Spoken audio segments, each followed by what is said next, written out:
Hey guys, welcome back to the channel. This is a story about what if Naruto mother was Kaguya Otsutsuki. Before I start, please support for more amazing content, and do consider subscribing to my channel and share this video with your friends. This is written by HaretaSora and link in description and support writer. Let's start the video. Chapter 1. Naruto hasn't been happy since the 4th Great Ninja War had ended. Once the war was over and the beasts were free, everything went to shit.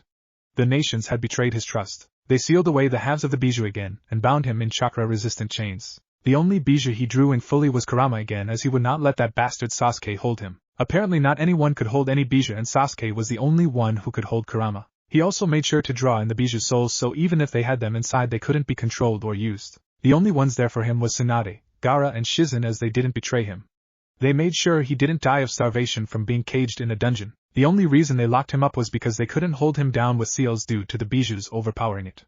But without chakra or the Bijou cloak he was stuck. But unbeknown to the others, with Tsunade's help he was overriding the seal to the chains and to his own seal. He needed to break the chain seal first, and then he'd draw in the halves of the Bijou. He knew the risks, but the Bijou all agreed to it, rather than let their power be out of their grasps once again. Naruto sighed. You all ready? He asked the Bijou. Hell yeah, Kit! Let it rip, Kurama says, giving him a mental fist bump. No matter what happens, Kit, we thank you for helping and befriending us, he says before Naruto smiles and sets to work. He takes a deep breath and focuses the little Bijou chakra he could access, as he had been storing it up for over a year and a half, and even then it wasn't much. He hoped it worked. He took a deep breath and sent it rocketing through the chains. They shattered under the immense weight of the demonic energy. He took ragged breaths and drew forth his cloak form and frowned as he felt multiple energy sources coming to him. He needed to rush. He ran through the hand seals the Bijou had drilled into him and slammed his hands on the ground. Sage art, attraction of the tails, he called out as he erupted in even more golden flames. A matter of seconds later, chakra of numerous colors crashes into him. That was when it all went to crap. The energy collided too quickly, and instead of just fusing the halves of the 9 into holes, it made the 9 fuse back into one. He was unintentionally reforming the Jubi. He tried to stop it, but it was too strong. Kurama and everyone else, I'm so sorry, he says in a somber tone. Kurama lets out a sad chuckle. We don't blame you, kid. We knew the risks, but as long as you are in control, we don't mind, he says before their personalities meld back into the Jubi. Naruto struggles to hold control as the golden flames turn silver and horns grow from his forehead like the sage of the 6 paths. He opened his eyes to see Sasuke and the village leaders minus Tsunade and Gaara in front of him. Beast, get back in your chains. And release the Bijou, we know you took them, Inoki says as he hovers near A and Mei. Naruto lets out a sad chuckle. Can't do that, as I promised I'd guard them, and they aren't here anymore, he says as he looks to them forming his cloaked form, which was the same from his cloaked form when he originally held all the Bijou, but his horns that he just grew became larger, and his eyes changed. Not that he could see, but the others could. Sasuke glared at him with pure hate. Naruto's eyes were a more perfected version of his Sharingan/Rinnegan eye. Even though it had been 3 years since gaining this eye, he had made no progress in unlocking any of their Rinnegan abilities. Naruto stood up to them and glared at them. You abused mine and the Bijou's trust. You sealed them up again and chained me up for 3 goddamn years, all because you were power-hungry cowards. He yells at them unconsciously, making the tomos spin in his eyes. Not only that, but you made me pull them in and cause them to disappear into the Jubi. So either leave me be or I will end you, he yells, glaring with full malice at the group in front of him. The ninja behind the Kages were struggling to stand under the killer intent in front of them. Sasuke draws his sword and summons his eyes, only to find massive pain in his left eye, but he shook it off. Dobe, you were too weak with those beasts, and you dared take away my chance to use that fox of yours. Oh well, I'll just rip the Jubi and use it, he says as he charges him. Naruto in the blink of an eye ends up behind Sasuke and hits Sasuke with an insanely powerful kick. He was grateful Tsunade taught him her super strength as he was chained up, though this was his first time using it actually, but thankfully his chakra control was better than it was when he and Kurama butted heads back when he was young. Sasuke gets sent through the underground building and he looks to the Kages and flares the Jubi's chakra. He was confused why it was being so complacent, but he'd cross that bridge once he got out of here and away from the village. He summoned the truth-seeking orbs and 2 chakra rods just in time to block against A's lighting lariat. He ducked under the strike and landed 2 hits on the Raikage chest, sending him flying into Mei. He sees Inoki flying towards him with a dust release in his hands. He fires 3 truth-seeking orbs at the man to negate the dust release and send him crashing back. He flattened another to create a shield against the lava shot that Mei fired at him. He then summoned the Shikujo to block Sasuke's sword. Sasuke glared at him. Amaterasu. He yells, trying to burn the Dobe's legs off, but is shocked when the flames don't come out. In fact, it hurts his head greatly to even try. Why was his Sharingan acting up, and why couldn't he use his Sharingan/Rinnegan fusion eye? Naruto noticed that Sasuke was only using one arm as the other was hanging limply from his side and half of his face was soaked in blood. Seemed the one hit he landed damaged him greatly. He didn't really want to kill anyone here, just incapacitate them. He evaded the strikes, confused why everyone was so slow. These were supposed to be top-tier shinobi, but to him they were as fast as genin. He ducked under dual strikes from A and Sasuke and landed a palm strike on the two, sending them rocketing back again. He dashed after A and grabbed his ankle and swung him towards Inoki with great speed, shocking the man as they both crashed through the building again. All he needed to do was take out Mei and then he could run. He summoned the orbs around his hand and spiraled them into a drill and hit Mei with great speed. She tried to use lava to protect her, but the truth-seeking orbs negated it.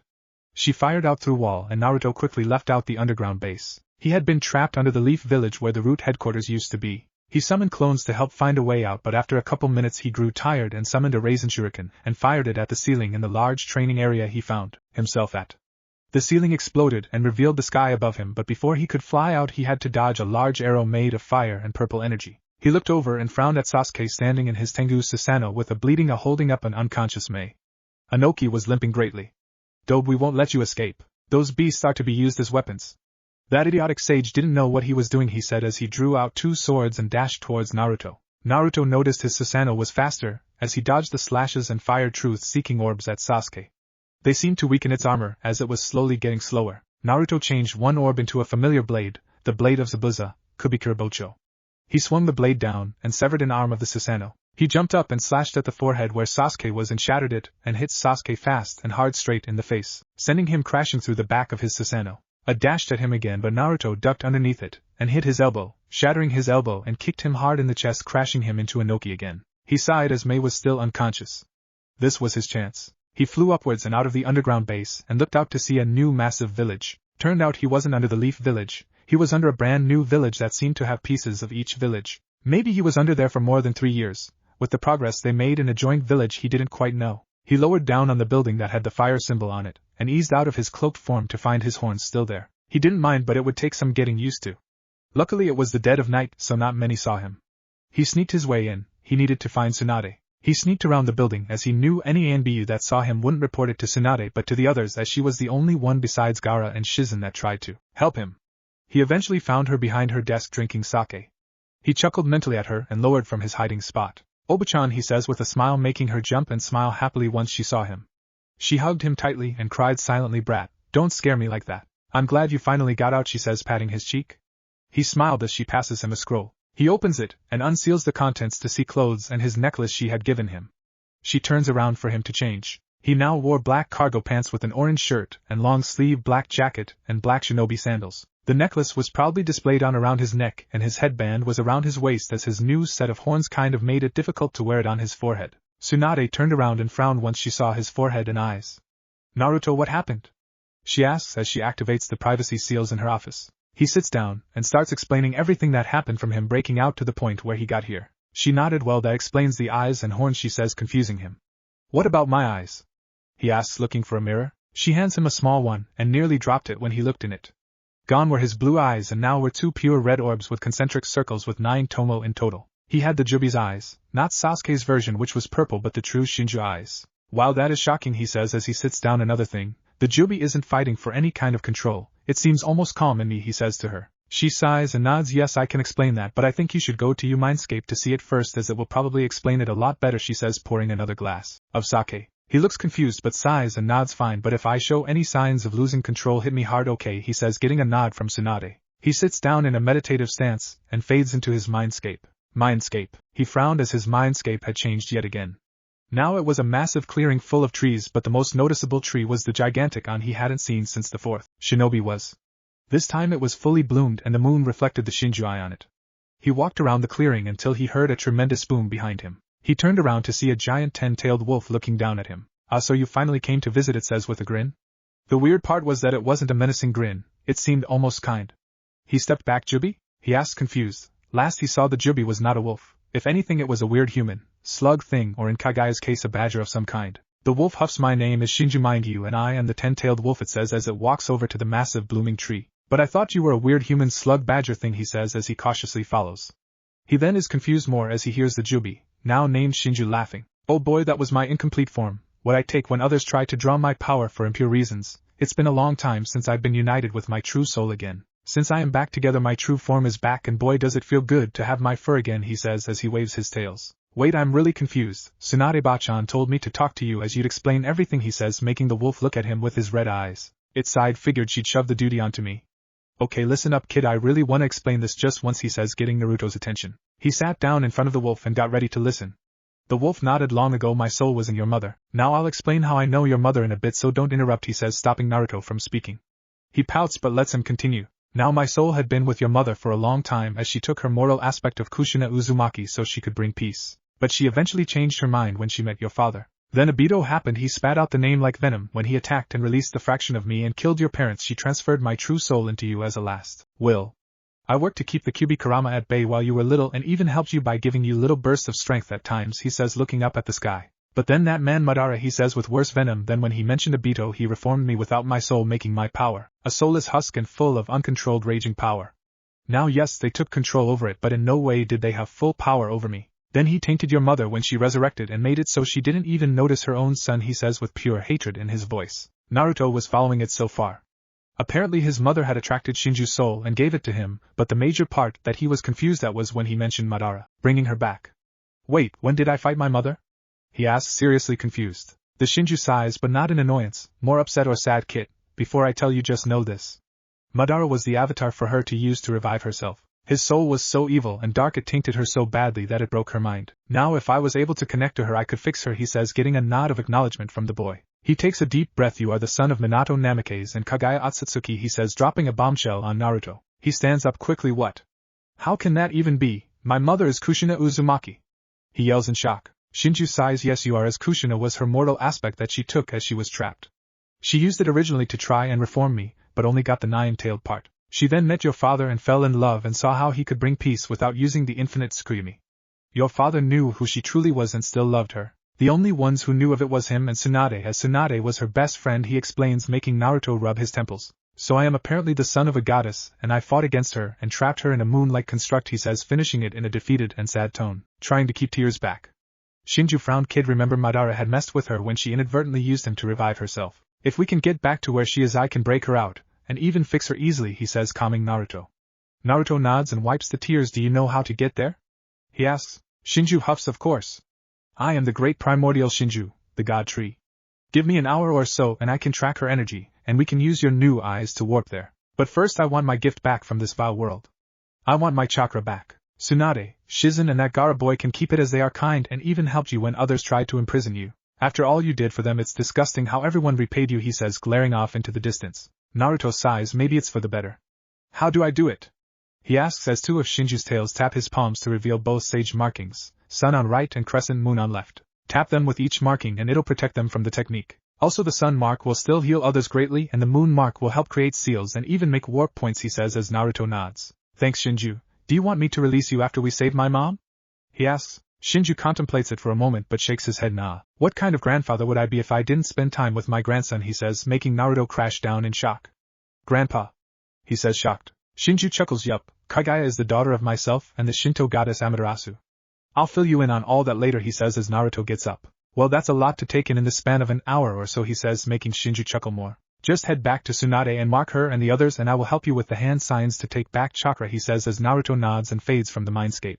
Outside world. Naruto opened his eyes to see Tsunade being berated by Shizen and Gaara bearing the door with sand, as he could hear others banging on it from the outside. Shizen stopped once she noticed Naruto standing. She went over and hugged him. Naruto-chan, I'm so glad you got free, she says with a smile as Gaara looked to him. As am I, Naruto, but you will excuse me from giving you a handshake as I am keeping the other ninjas from entering, he says in his calm tone. Naruto chuckles and tagged him with both hands, confusing him a bit.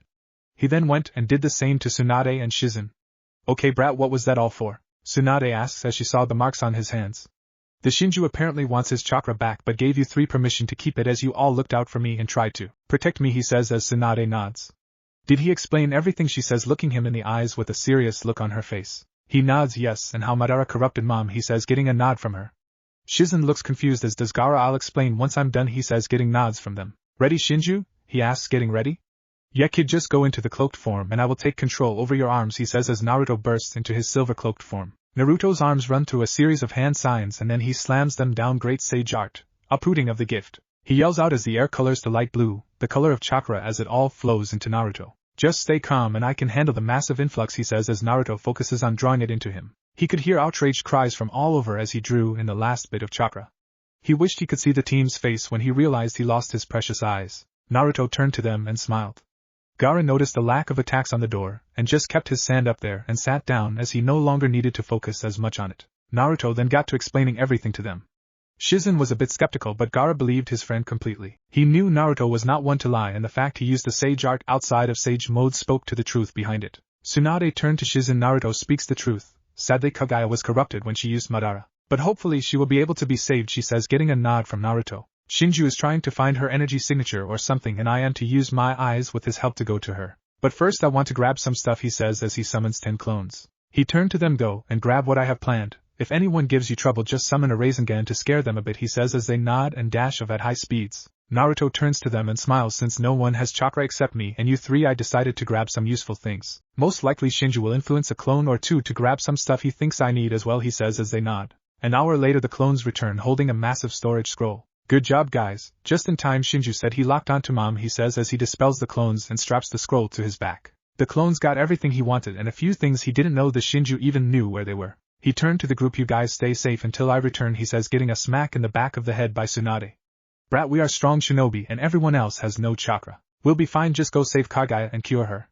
I miss my old friend, she says, getting a chuckle from Naruto. Ready, Shinju? He asks as he goes into his cloaked form and activates his new eyes. Of course, let's go save my daughter and your mother, he says as he causes Naruto's eyes to spin.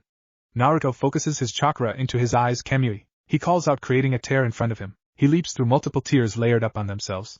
When he reaches the end, it reveals himself standing before the massive moon he had inadvertently trapped his own mom in. Now what? He asks as he looks around and inspects the moon. You tag the moon thing with your marks and then you need to be fast and tag her before she wakes, Shinju says as he frowns at the moon. He still hated how his body is trapped in the moon. The only reason he went on a rampage in the first place was because those kids of hers got power hungry. Kaguya had made a deal that he would let his chakra flow for 3 years or until the war ended. After the war he tried to take it all back, but Hagoromo and Hamura got greedy and didn't want their power to go. Then everything went to shit as he was divided and Kaguya sealed. He shook off those thoughts and got back to helping Naruto. Naruto walked up to the moon and steeled his nerves. He tagged the moon and instantly it broke apart. He took to jumping into it, and he saw his mother's body falling. He flew quickly towards her. Just before he got there she opened her eyes. She was about to say something until Naruto tagged her on her shoulders. Instantly the whole moon was shot apart. As was he was sent flying back quite forcefully. Did I get her? He asks as he groans and gets up. Shinju nodded. Yes you did, kid. This is her godly aura returning to her, and her regaining her own body, he says as they see her float down from the sky. Her hime kimono was completely fixed as was her arm. He could see that Setsu's eyes glaring at him from her sleeve. Mother, that boy is back, should I kill him? It asks only to be shocked as his mother hugs the boy tightly to her chest, crying heavy tears. As Sochi, she cries as Naruto cries and hugs her back. It is okay Mom, Shinju told me everything. I'm so sorry for hurting you, he says, petting her head as he cried. She pulls away. Dad, is he inside you? She asks. He nods and gets to explaining everything that happened for nearly the 3rd time today. She frowned. I'm so sorry you had to suffer so much, but it's all over now. Peace is there as no one has chakra anymore and will never wield it ever again, she says, getting a nod from him. Mother? The Zetsu says from her sleeve. What is going on? Why are you calling him your son? It asks, confused. Kaguya frowns as she forgot that Zetsu was in her sleeve. Remember Naruto I told you about when you were young? She asks, getting the blob to move from her sleeve and nod. Well, this is him. The only reason neither of us noticed was because Madara infected us, but don't worry, your brother forgives you. Don't you, Sochi?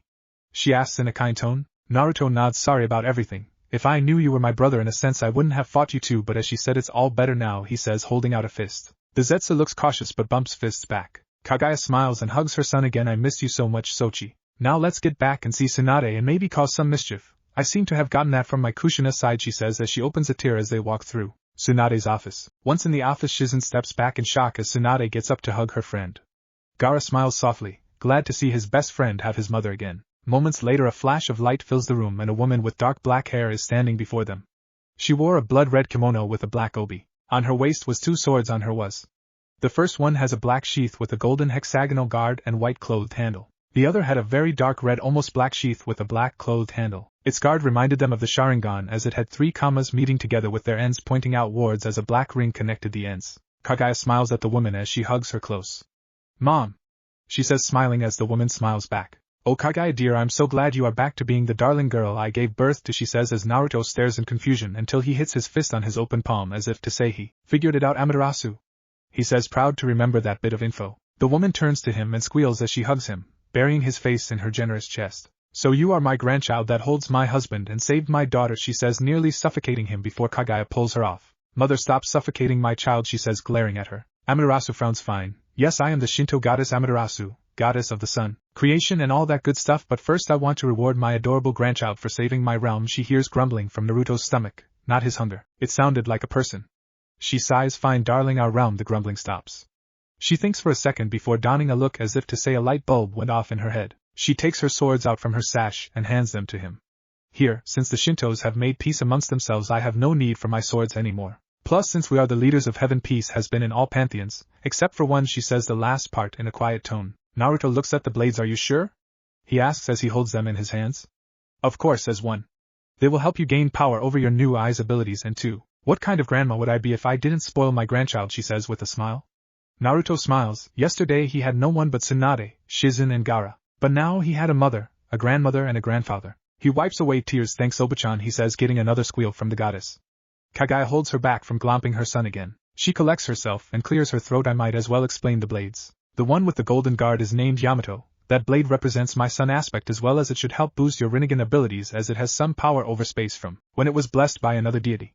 The red sheet blade represents the aspect forced on me, the black flames of the Sharingan. Its name is Ten no Kurwa Hano, literally meaning the black flame of heaven. It will help you with the Sharingan aspects, and the flame will only burn what you want instead of everything, she says with a kind smile. Naruto stares in shock at the blades as he straps them to his sides. Why are you giving me such powerful blades? He asks, confused. She smiles sadly a bit. Well, you see, I sort of need your help, honey, she says, confusing him.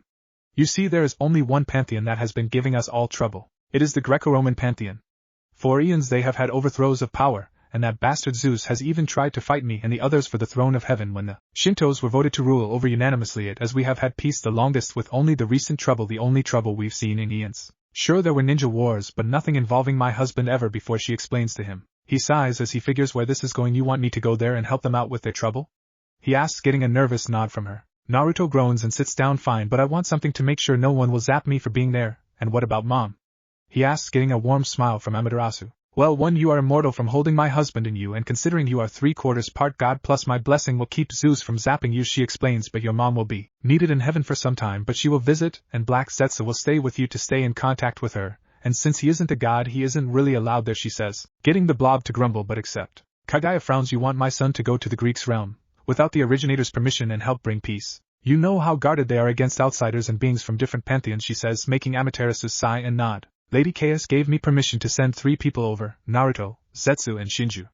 And I have a backstory all set up thanks to a bet I made and won against her. Naruto will be a pseudo-son of Chaos, in name only, no blessing. He will keep Zetsu and Shinju silent, as that would take a lot of explanation and would break the illusion, but that doesn't mean he can't use the cloak or eyes, as Chaos has many tremendous powers, she says, creating a cup of tea and sits down. Naruto will have free roam around her realm and permission to do as he wishes as long as it doesn't cause too much trouble, she says with a knowing smirk that makes him embarrassed. Also, he will get the correct knowledge of that realm, as sending you into new territory with no info is incredibly dangerous, she says, calming Kaguya's nerves. Kaguya nods and holds her son's hand and to transfer Zetsu into the sleeves of his jacket. You be safe, Sochi, and don't be afraid to use Zetus to send me a message. He will always be able to go to me, even if I am in heaven. The message will get to me before he needs to leave, she explains, getting a nod from him. She tears up and kisses his forehead. Be safe, Sochi, I just got you back. I don't want to lose you, she says, stroking his whisker marks. Don't worry, Mom, we'll get time to hang out since I'm immortal apparently, he says with a smile. Kaguya nods as Amaterasu chimes, and plus once he is done here he will be easily made a god. We just need him as a demigod until he fixes everything to come. When that happens he will gain his godhood, she says, making Kaguya smile brightly. Finish soon so we can be a family again, she says, kissing his cheek once more. Naruto chuckles at his mother and nods. I'll do my best, he says as he turns to his grandmother. So when do I need to leave? He asks as he adjusts his jacket to give Zetsu more space. Amaterasu flashes away her cup and stands, clapping her hands with a smile. Right now, so say bye to your friends, honey, she says, stepping away, waiting for him near a portal she created. He turns to Gaara and extends a hand. Try and keep everyone in line, Gaara. At least you could keep your sand your mother gave you, he says, making reference to the magnet release his actual mother gave him, and not Shikaku. Gaara smiled and shaked his friend's hand. Try and stay out of trouble, Naruto. I don't want my friend to pass on, he says, making Naruto chuckle and rub the back of his neck. Shizen smiled and hugged him close. Stay safe, Naruto. And maybe find a good girl, she says, winking as she kisses his forehead. He chuckled and went to Tsunade. You have a grandmother, so no grandma crap from you, she says with a smirk. Okay, auntie, he says, flashing his trademark grin. Tsunade chuckles. Better than grandma. Keep safe out there and don't be afraid to send a summon over to keep contact, she says as she kisses his forehead as well. Naruto says one last goodbye before turning to his grandmother. I'm ready. Where will I be arriving at? He asks, curious. Amaterasu smiles. You will be arriving outside their camp. Don't worry, chaos will claim you later, she says as she touches his scroll, causing it to glow for a second. I merely modified a few things in there, and added some things also. My blades won't have any trouble destroying creatures in this realm, she says before hugging him, confusing him a bit, but he'll figure it out later. Thank you for agreeing to this, honey. I'll be watching over you, as will your mother, she says with a smile as Naruto nods and heads through the portal. Camp Half-Blood. He looked around to see himself in a forest. He stood up from a crouch and dusted off his pants and looked at Zetsu. Look, about everything I said to you before, I'm sorry about that. I didn't know you were a sibling of mine or something, he says, nervous. Zetsu sighs. Relax, I understand the situation. I just didn't realize you to be my mother's son. You gave off no aura like mother or any similarities, he says, closing his eyes. How about a new start, forget the past? He asks him. Naruto smiles and nods. I'd like that, and the next time I get I'll find something with bigger sleeves, he says, getting a chuckle from Zetsu. Watch out, Naruto, there are massive creatures nearby, he says, getting Naruto's attention as he walks through the forest. He frowned as he saw two massive beasts with one eye, each wielding clubs, in front of 4 kids, 2 males and 2 females. The oldest male has short blonde hair, the other has scraggly brown hair and what seemed to be goat legs. The oldest female had short black hair with electric blue eyes, while the other had wavy blonde hair and gray eyes. They weren't just up against the Cyclopes, the name of the beasts according to the knowledge his grandmother gave him. He could see hellhounds, Stymphalian birds, and even the 3 Furies flying above them. He activated his eyes to read their auras. The 2 blondes weren't too strong of an aura, but the black-haired girl had a massive aura of electricity. The only god he could think of with lightning was Zeus, but according to his knowledge he wasn't supposed to have a kid. Having all this knowledge instantly confused him, but he'd get used to it. He could hear thunder rumbling above him, and he frowned as Zeus made no effort to even help in the slightest, and he glared daggers as he saw the people from the apparent demigod camp just staring and not helping. This is bullshit. How can they not try to help? He thinks, angry. Shinju sighs. Greeks are very hands-off with parenting. They basically throw their kids to the wolves. The few times a Shinto god or goddess has a demigod child, we look after or kind and protect them. When they cannot, we make sure they train and survive. They expect their kids to survive on their own with no help. Saddens me, he says with a frown. Naruto growls. Well, screw that, I'm not letting these kids die, he says, making Shinju smile as he goes into his cloaked form and appears before the kids. They stare at him in shock.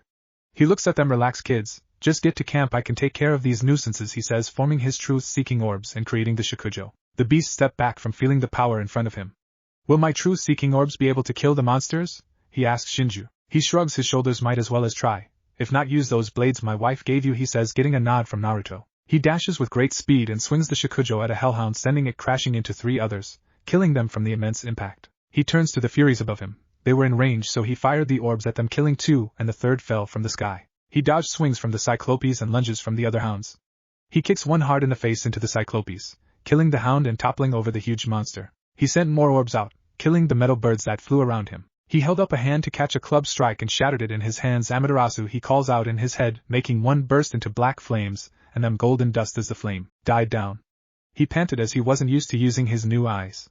Focus on using what you know, kid. Using your eyes will just tire you out, Shinju points out. Naruto groans and fires 3 more orbs at a Cyclopes, sending them straight through it, turning it to dust. He saw the last Fury appear in the clearing. Who are you, lowly demigod? You are interfering with Lord Hades' work. That child must die, she says, lashing out her whip. He catches it without missing a step or even being burned. Why must she die? Because of the sins of her father? That is an idiotic reason, and you know it, so leave before I kill you, he says, releasing a massive amount of Ki. The Fury pauses in shock. This demigod stopped her whip and showed no signs of being hurt. Not even the children of the Forger could be immune of the flames of hell. She let out a whistle and called forth more beasts and smirked. You can't defeat this many, so just die, she says, making Naruto chuckle. Who says I can't copy myself? He says, putting his hands in the familiar cross-form shadow clone, he says, creating 100 of himself, all in cloaked form. He charges a Raisin Shuriken and smirked as the clones set out to destroy the others. I will not let her die for the sins of Zeus. Die! He yells, throwing the Raisin Shuriken. The Fury tries to dodge, but one of his clones hold her down, killing her in a massive explosion. He looks to see the other monsters all dead. He walks up the hill, going out of his cloaked form, and turned off his eyes. Just as he saw the black-haired girl walk towards him with a smile, the clouds rumbled and a lightning bolt struck her, turning her to a tree. He stared in shock at the tree. Did that seriously just happen? Zeus turned his daughter into a tree, he thinks in rage. Shinju himself was enraged as well. Kid, you need to use your human path and take her out. Screw Zeus, he yells in rage at the Greek's actions. Naruto nods, but an idea pops in his head. Do I really need to be here? And even if I take her out in front of everyone, Zeus will just imprison her again. I can leave a clone of her so they are none the wiser and use my aura to cover hers, he explains, getting a massive grin from Zetsu and Shinju as Zetsu was linked to Naruto as, well, nice plan, kid, do it, he says, getting agreement from Zetsu as well. He walks in the camp and glares at the centaur. Why the hell did Zeus trap his own daughter? He yells, flaring his Ki. Chiron takes a step back. Look, son, I fear it was his punishment for breaking the vow, he says, regretting it the moment after as the ki increased. His punishment was to kill his daughter. That's fucked up, he yells, covering the ears of the short, crying blonde girl. Chiron frowns. Who are you? He asks. My name is Naruto Otsutsuki, he says as a black symbol appears before him. It was of the Milky Way and it was spinning in the symbol, and I'm a son of chaos, the primordial goddess of creation and the universe among other things, he says, glaring at the horseman. Chiron paled at what was before him, a son of the primordial mother to all that hadn't been seen in eons, the same boy who destroyed a massive army of beasts like it was nothing. The boy whose rage had caused numerous kids to pass out. He noticed the two blades at his side and the scroll on his back. He could feel great power from the blades, like they were a god themselves. Oh look, I'm sure she's okay. Merely stuck in there, he says, backing away from the dark blue eyes that glared at him. You better hope she's okay, or I'm kicking Zeus' ass, he says as a lightning bolt fires down only for him to catch it, and crush it in his hands, shocking everyone around him. Gonna have to try more than that, asshole, he says as the clouds quickly dissipate. He turned back to Chiron. So what cabin am I staying at? He says, glaring at the man. He made sure not to let them know he was just going to take Talia out then leave to train the girl. Olympus. Zeus was not happy. Not only had an unknown man yelled at him for his actions, but he turned out to be the son of chaos, the primordial mother to Gaia. The only reason he fired a bolt in the first place was he was tired of the ungrateful brat badmouthing him. But then something happened that shocked all the gods and goddesses in the room. He caught and crushed a bolt in his hands. Sends after a black vortex appeared before them, and a woman with mocha skin and a long dark gown that seemed to have moving designs of stars and galaxies on it. She had long silver hair and pure black star eyes. Zeus, I just claimed my son and you go and try and fire a bolt down on him? Do you want to be fated? She asks in a deadly tone, making the god of the sky cower slightly. He badmouthed me and I wouldn't let that stand, he says, trying to muster a confident tone only for an incredible pressure to crash down on him, shattering his throne like it was nothing. My son spoke his mind, something he has every right to when you idiotically trap your own daughter in a tree for no good reason other than Hades being sore, she says, turning to the death god who was there only to make sure the punishment was dealt. Controlling a prophecy never works, so this whole no kids from you three is idiotic, and will only lead to more danger, which is why I called out my son for help. He has been away for many years and you will do your best to leave him be or fade, she says as she let up on Zeus's pressure. Zeus glares at her. What right do you have to command me? He yells, making all the others facepalm. She was the creator of the universe and everything in it. She had every right. Chaos glares deadly at him and flicks her hand, breaking every bone in his body, and flicks it again to send him crashing through numerous columns. Zeus, you arrogant fool. I created this universe. I could take control from you all if I wanted to, but that would take my focus from my other worlds and the gods on there, she says, walking away. When he gets up and is healed, tell him I will be watching over my son, and if he tries anything he will fade. Consequences be damned, she says as she walks through the portal again. They all let out a breath of relief and frown down at Zeus. Brother, you truly are an idiot, Poseidon says with a frown. Camp Half-Blood. Later that night, Naruto watched over from the big house as he couldn't stay anywhere else due to the whole not your parent you don't get stay in the cabin crap. Being the son of chaos didn't mean anything apparently. He wasn't even allowed in Hermes' cabin for some reason or another. He had met the 3 other kids he saved.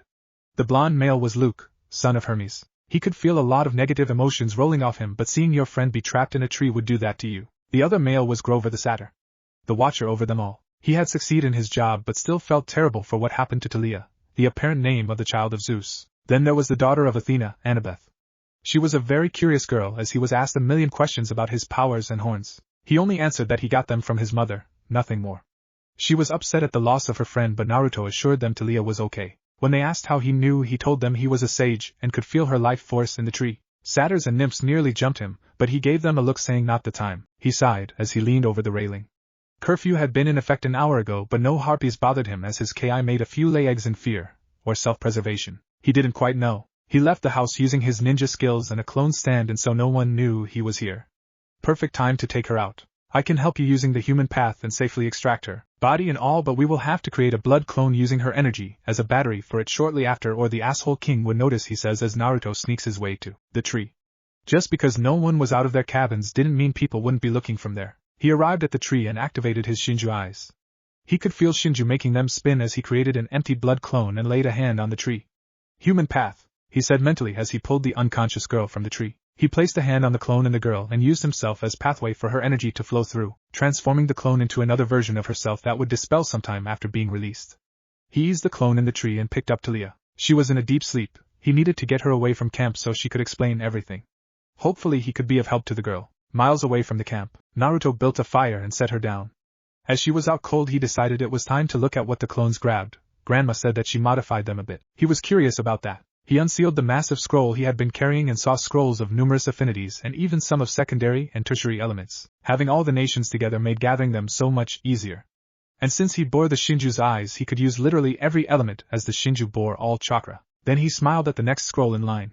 It read unique swords and contained all 7 swords of the swordsman of the mist as well as Orochimaru's sword and some other interesting swords he grabbed along the way. He unsealed them to notice they were now made of a bronze-steel mix. That is so you can kill monsters and anyone who tries to attack you, Shinju explains.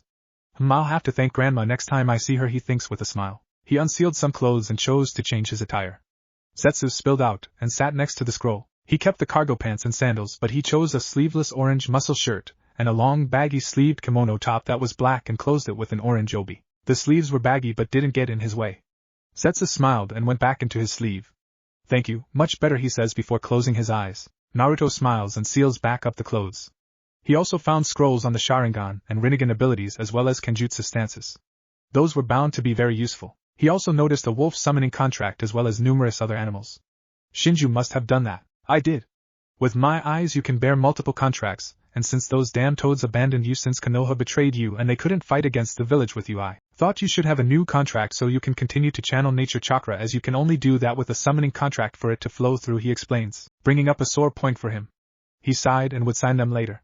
He didn't feel like speaking to summons. Maybe he'd sign the copy of the slug one first so he could speak to Tsunade easier. He sealed everything up and sent a clone out to hunt as he overlooked the girl. He didn't want any beast attacking Talia with only a clone left behind. The clone ran off as he stared up at the moon above. Shinju, is your body in this moon as well? He asks. Shinju opens an eye and looks through Naruto's eyes. Yes, my body follows my spirit wherever it goes.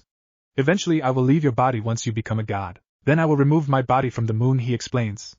He was going to say more but Talia started to stir. Her eyes fluttered open and once she saw him she jumped back in shock. What am I doing here? Last I saw lightning hit me, she says with a frown. Naruto sighs. Yes, you were hit by your father. Don't say his name or else he will find us. He was punished for having you and his punishment was to trap you in a tree, he says, shocking the girl hard, but she frowned and held back tears. Naruto hugged the girl as she cried into his chest. Relax, Talia. I've decided to train you and take you away from that backwards camp. Just standing there as you all fought for your lives is stupid, he says, making her look up at him. You're going to train me? She asks, excited. He nods, of course, and if you show promise I can give you a powerful gift and some powerful blades, he says, getting stars in her eyes. He smiled and let out a chuckle. First thing, you have to answer a question, he says, getting her attention as a serious look gets on her face. Why do you fight? He asks in a wise tone. She thinks for a second then smiles warmly. I fight to protect those close to me and make it so no one has to lose another person close to them, she says, getting a massive grin from Naruto. Great. You pass. Now while we train, if you show great skill I can give you something maybe, he says, rubbing the back of his neck. Relax, kid, you can give others chakra with your sun mark.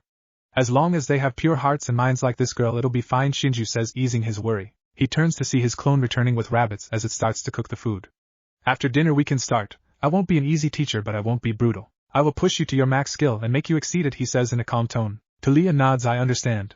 I won't disappoint, she says, smiling with a look that reminded him of himself when he was a genin.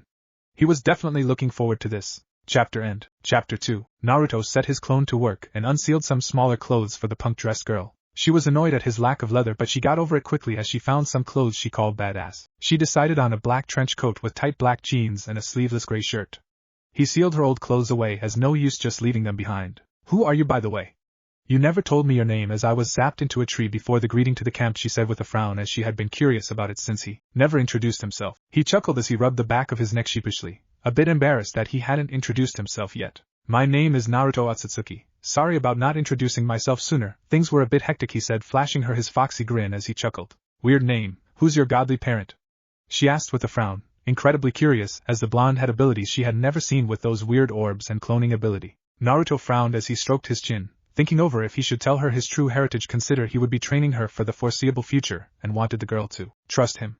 If she found out by someone else or by himself later on, she might feel betrayed and ruin the teacher-student relationship. Just do it, kid. You can make her swear on that river Styx to keep it safe from others knowing, Shinju chimed in as he had nothing real else to do inside Naruto, but he didn't mind. In his elder years he has become quite lazy. I will tell you as long as you swear on the river Styx to never mention it without my permission, he said as he smiled and looked towards Talia, making the girl look even more confused. Why would I need to swear on Styx just to know his godly parent? She thought, but then she remembered how he had Zeus angry at him. Fine, I swear on the river Styx not to tell anyone, she said as she sat on the log and looking towards the blonde, waiting for him to continue. You see, I am not from this pantheon. I am the grandchild of the goddess Amaterasu, the Shinto goddess, and the only Shinto primordial Shinju, as well as the son of Kaguya, the rabbit goddess, he said with a smile, shocking the punk girl. She had heard that the Shintos were powerful beings but incredibly peaceful. She heard from Grover and Annabeth that her father had fought them long ago and lost badly, so seeing a child of 3 strong beings surprised her. My grandma sent me here to help this pantheon under the guise of the Son of Chaos, he said, making her even more shocked, only to shake it off as if she kept getting surprised at everything. It was going to be tiring.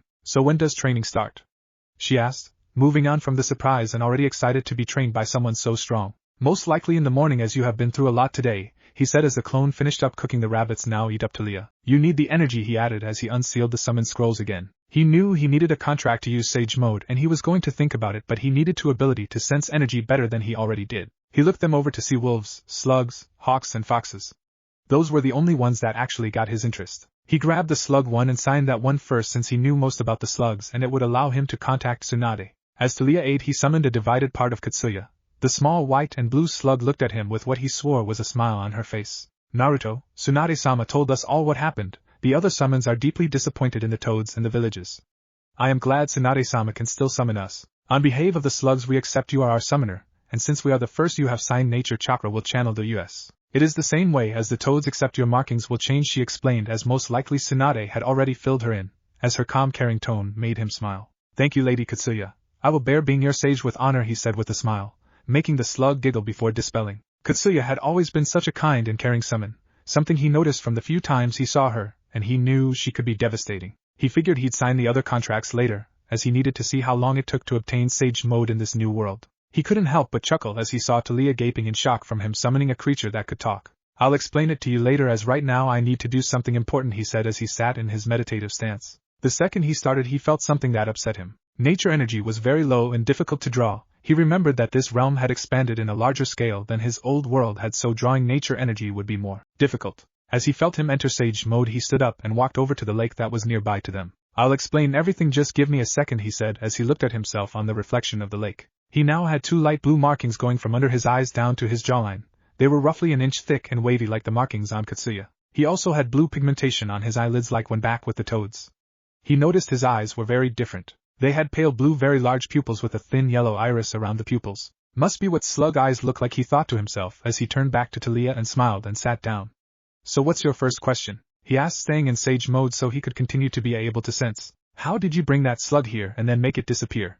She asked, as she had many more but might as well start at the beginning. That is called the summoning jutsu. By signing a contract with blood, you become able to summon animals of that contract to aid you in battle. You can only sign one, but I'm different as I can sign multiple. The first one I summoned was the slug contract, he said, showing her the contracts. Can I sign one? She asked, and he nodded. Yes, you can later, but as you do not have chakra it would be pointless, he explained, making her grumble. What's with the markings and weird eyes? She asked, weirded out by his eyes a bit. Naruto chuckled as he rolled his eyes slightly. No one ever gets used to the eye part, he thought as he held out a hand, allowing numerous birds land on it. The marking and eyes are a sign that I am one with nature. This is Sage Mode. By drawing in nature energy and channel through myself, I can wield nature's energy, and it will increase my normal strength to insane levels. It also makes me empathic and increases my technique's strength, he said, petting the blue jay that landed on his horn. The satyrs and dryads would just love you, she said, making Naruto laugh. After you were trapped in the tree, I used my bear sensor abilities to read if you were alive in the tree. They had asked me how, and I told them I was a sage, and they nearly jumped me, he said, making her giggle before it faltered and she frowned. Wait, are my friends allowed to know I'm alive? She asked as Naruto frowned and shook his head. If they were to know right now, your father would get wind and trap you away in the tree again, or possibly worse, he said, as he didn't know how the paranoid king would react. So they all think I'm trapped? She asked as Naruto nodded solemnly. It is to keep you and them safe for now. You can always rejoin them after your clone I put in the tree gets removed, he said, as he didn't think it will be any time soon, considering it just happened. He widened his eyes as he quickly stood up, feeling an energy source coming towards them while he drew his katanas and readied himself. Once Yamato was out, wisps of golden light rolled off it while Ten no Kurohano had wisps of black flames. Yamato's blade was pure silver while Ten no Kurohano had a blood-red color to it. He didn't know how to use them, but he had used too much of his new cloaked form and he wasn't fully used to using Shinju's potent chakra just yet. Don't worry, kid, as long as you don't try to use their abilities you will be fine, but watch out, this energy signature is that of a god or goddess, Shinju explained, making Naruto worry a bit more. It didn't take long as seconds later a woman appeared before him. She had long blonde hair with what looked to be wheat weaved into it, while she wore a tan toga and had a kind look on her face, but he was still on guard. Relax, son of chaos, I mean you and the child of my brother no harm, she said with a kind smile. I am Demeter, goddess of agriculture and some of nature. I only came as I felt someone access nature, and it piqued my interest, she said, making Naruto sheath the swords. I will tell you as long as you swear on the river Styx not to reveal Talia being free, he said before she quickly swore to his terms. I can access nature as I am a sage. I didn't know it brought attention to me. What other gods or goddess did I notify? He asked, slightly worried of blowing their cover. I would be the only one who could feel it. Maybe Artemis, but she couldn't care less as she is focused on hating men, Demeter explained as she smiled and waved it off, putting him at ease. I wish you two good luck.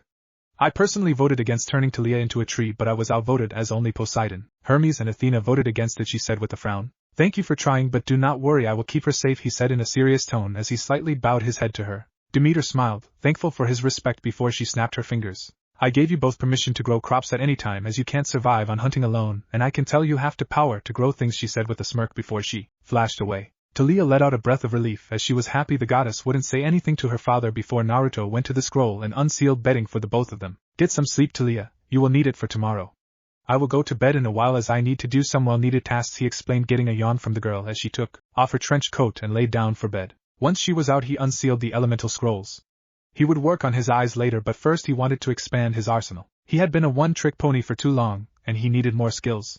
He created 600 clones, easily divide into 6 groups of 100. Each group will one element, and the final 100 get to work on Mokutan, as we need to be able to create crops to eat, he ordered as they saluted and headed off. After they went off, he took out some Kenjutsu scrolls and under the tutelage of Shinju got to work on learning how to wield 2 swords in battle. Next morning, Talia woke to the sound of cooking and the scent of what smelled of French fries or something along those lines. She opened her eyes to see multiple Narutos cooking multiple dishes using what seemed to be flowing metal, which at closer inspection turned out to metal sand. Mornin', Talia, don't worry, boss will wake up soon. The Naruto she figured to be a clone said, motioning towards the bedding next to hers as she saw Naruto snoring underneath.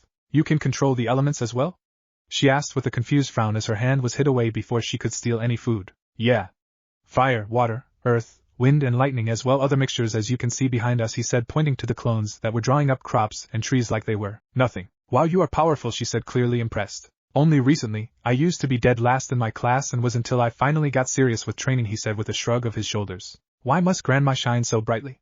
The real Naruto groaned as he got out of bed wearing only pajama pants and a sleeveless muscle shirt. I think Apollo controls the sun in this realm, one clone said, making him dispel the clone, muttering something about how why all of his clones had to have his smart mouth. So what are we going to start on first? She asked with a giggle as a clone plated food and gave it to her. We start with combat training and then eventually we will start on chakra, he said, getting the young girl excited as he started to eat some of the food. But first, where is Zetsu? He asked, putting on his kimono top while Talia was confused. Over here, Naruto. Talia heard a voice call out, and turned towards it, and promptly screamed. The thing was a black blob with sharp teeth and glowing eyes. The blob seemed to frown as it slithered over to Naruto, and went up his sleeve. Naruto chuckled as he turned the sleeve towards her so the thing could frown at her. Was the scream necessary? I know I am different looking than everyone, but I'm not that scary, Zetsu said in an upset tone. Oh, relax, Zetsu, can you think of anyone who wouldn't freak out after seeing you the first time? He asked, making Zetsu grumble. Talia, meet my brother? He says the last part confused, but Zetsu just shrugs, making his sleeve ruffle. He was created by my mom. He's part parasite, part plant and some other confusing stuff, he said, chuckling. If he had his original body he could move on his own, but I think it got destroyed so I'd have to grow one, and it isn't very inconspicuous, he said as Talia nodded confusedly. So let me get dressed and go with the clone to the training area, okay? He said as she nodded and finished up her breakfast before running off. Naruto smiled as he watched her run off while he went to change. He unsealed some clothes, deciding to change things up. He put on a black kimono clothes with an orange obi with orange hakama pants. His swords were strapped to his waist, both on his left side. He also sealed away his headband as he really didn't feel like wearing it. He walked to the area to see Talia wielding her spear and shield while she was bouncing on her feet in excitement. He chuckled and held her head to calm her down. So what are we going to do first? She asked as she knocked his hand away off of her head. Naruto chuckled as he drew out Yamato, not wanting to accidentally burn her as he decided to get a test of her skills. Come at me with the intent to kill. I need to see your skills so I know where to start before I give you the weapon I have in mind for you, he said, inspecting Yamato and wielding the sheath in his left hand. Talia frowned before he chuckled and waved her off. Don't worry, you aren't going to kill me, I just need to see you unbound, he said, getting a nod from the punk girl. He watched as she took a deep breath and dashed at him with a spear thrust. He easily dodged it only to jump over a shield bash she did as she spun on her heel. She tried to thrust her spear at him again as he was in midair only for him to block it by bashing it down with the sheath and spun around, striking her shield with the blade hard, sending her skidding back. She got back up quickly only to have to immediately dodge a swing from Naruto with his sheath. She ducked under a slash and stabbed upwards in an attempt to hit him, but he dodged it by tilting his head to the side. He quickly kicked her shield with a fraction of his super strength, and sent her tumbling backwards into a tree. She raised her head to feel his blade at her throat before he slid it back in the sheath and tied it back onto his left side. You did very good, Talia. Better than I expected, though a spear is quite unnatural for you, he said as he helped her up with a smile. How is it unnatural? I fight pretty well with it, she said, upset with a frown before he ruffled her hair and smiled down at her. Now do not get angry at me, as I do not mean it offensively, but you are a girl, he said, confusing and slightly pissing her off. Females are much more graceful, no pun intended. You have more flexibility, and can almost dance in battle. Males are very stiff and rigid. The only reason I'm not is that I was trained heavily by a clan that taught me a lot. Also, a spear is a rigid weapon. While yes, you have skill with it, but it doesn't suit your potential, he said, making her understand and calm down. The lack of static electricity was a sign of it easily. Well then, what am I supposed to use? My father gave me these. It's the only thing he's ever given me, she said as she looked up at him, making Naruto frown. He sighed as he crouched down to her level and looked her in the eye.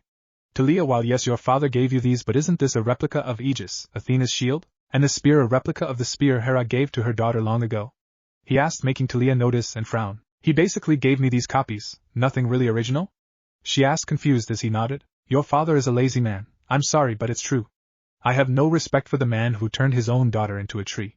It is very backwards, but that is why I saved you. I don't want you to grow up in that backwards camp or being stuck due to your idiotic father, he said, making her smile. Now how about I give you something more suited for you? Something that with adequate training you could give me a run for my money, he said, exciting the 12-year-old girl who was almost bouncing on her feet. He chuckled as he unrolled the scroll until he got to the weapons section and unsealed a scroll that read 7 Swords of the Mist on it. He smiled as he unsealed 2 blades slightly shorter than his. They had no sheath, and she could easily see why, as 2 fawn-like protrusions poked out from each blade, one near the top on one side and a lower one on the opposite side. They had golden handles and blue cloth wrapped around them. He smiled as he twirled the blades around in his hands after he sealed everything else back up. He turned to Talia and pointed the blades towards her, not in offense, to show her. These, Talia, are the Kiba blades, the twin lightning fangs, he said as he made lightning course through the blades with a smirk. Talia smiled and bounced excitedly at the sight while he smiled, but then got a serious look on his face that calmed her down as well. Now listen here, Talia, you will have to earn these blades.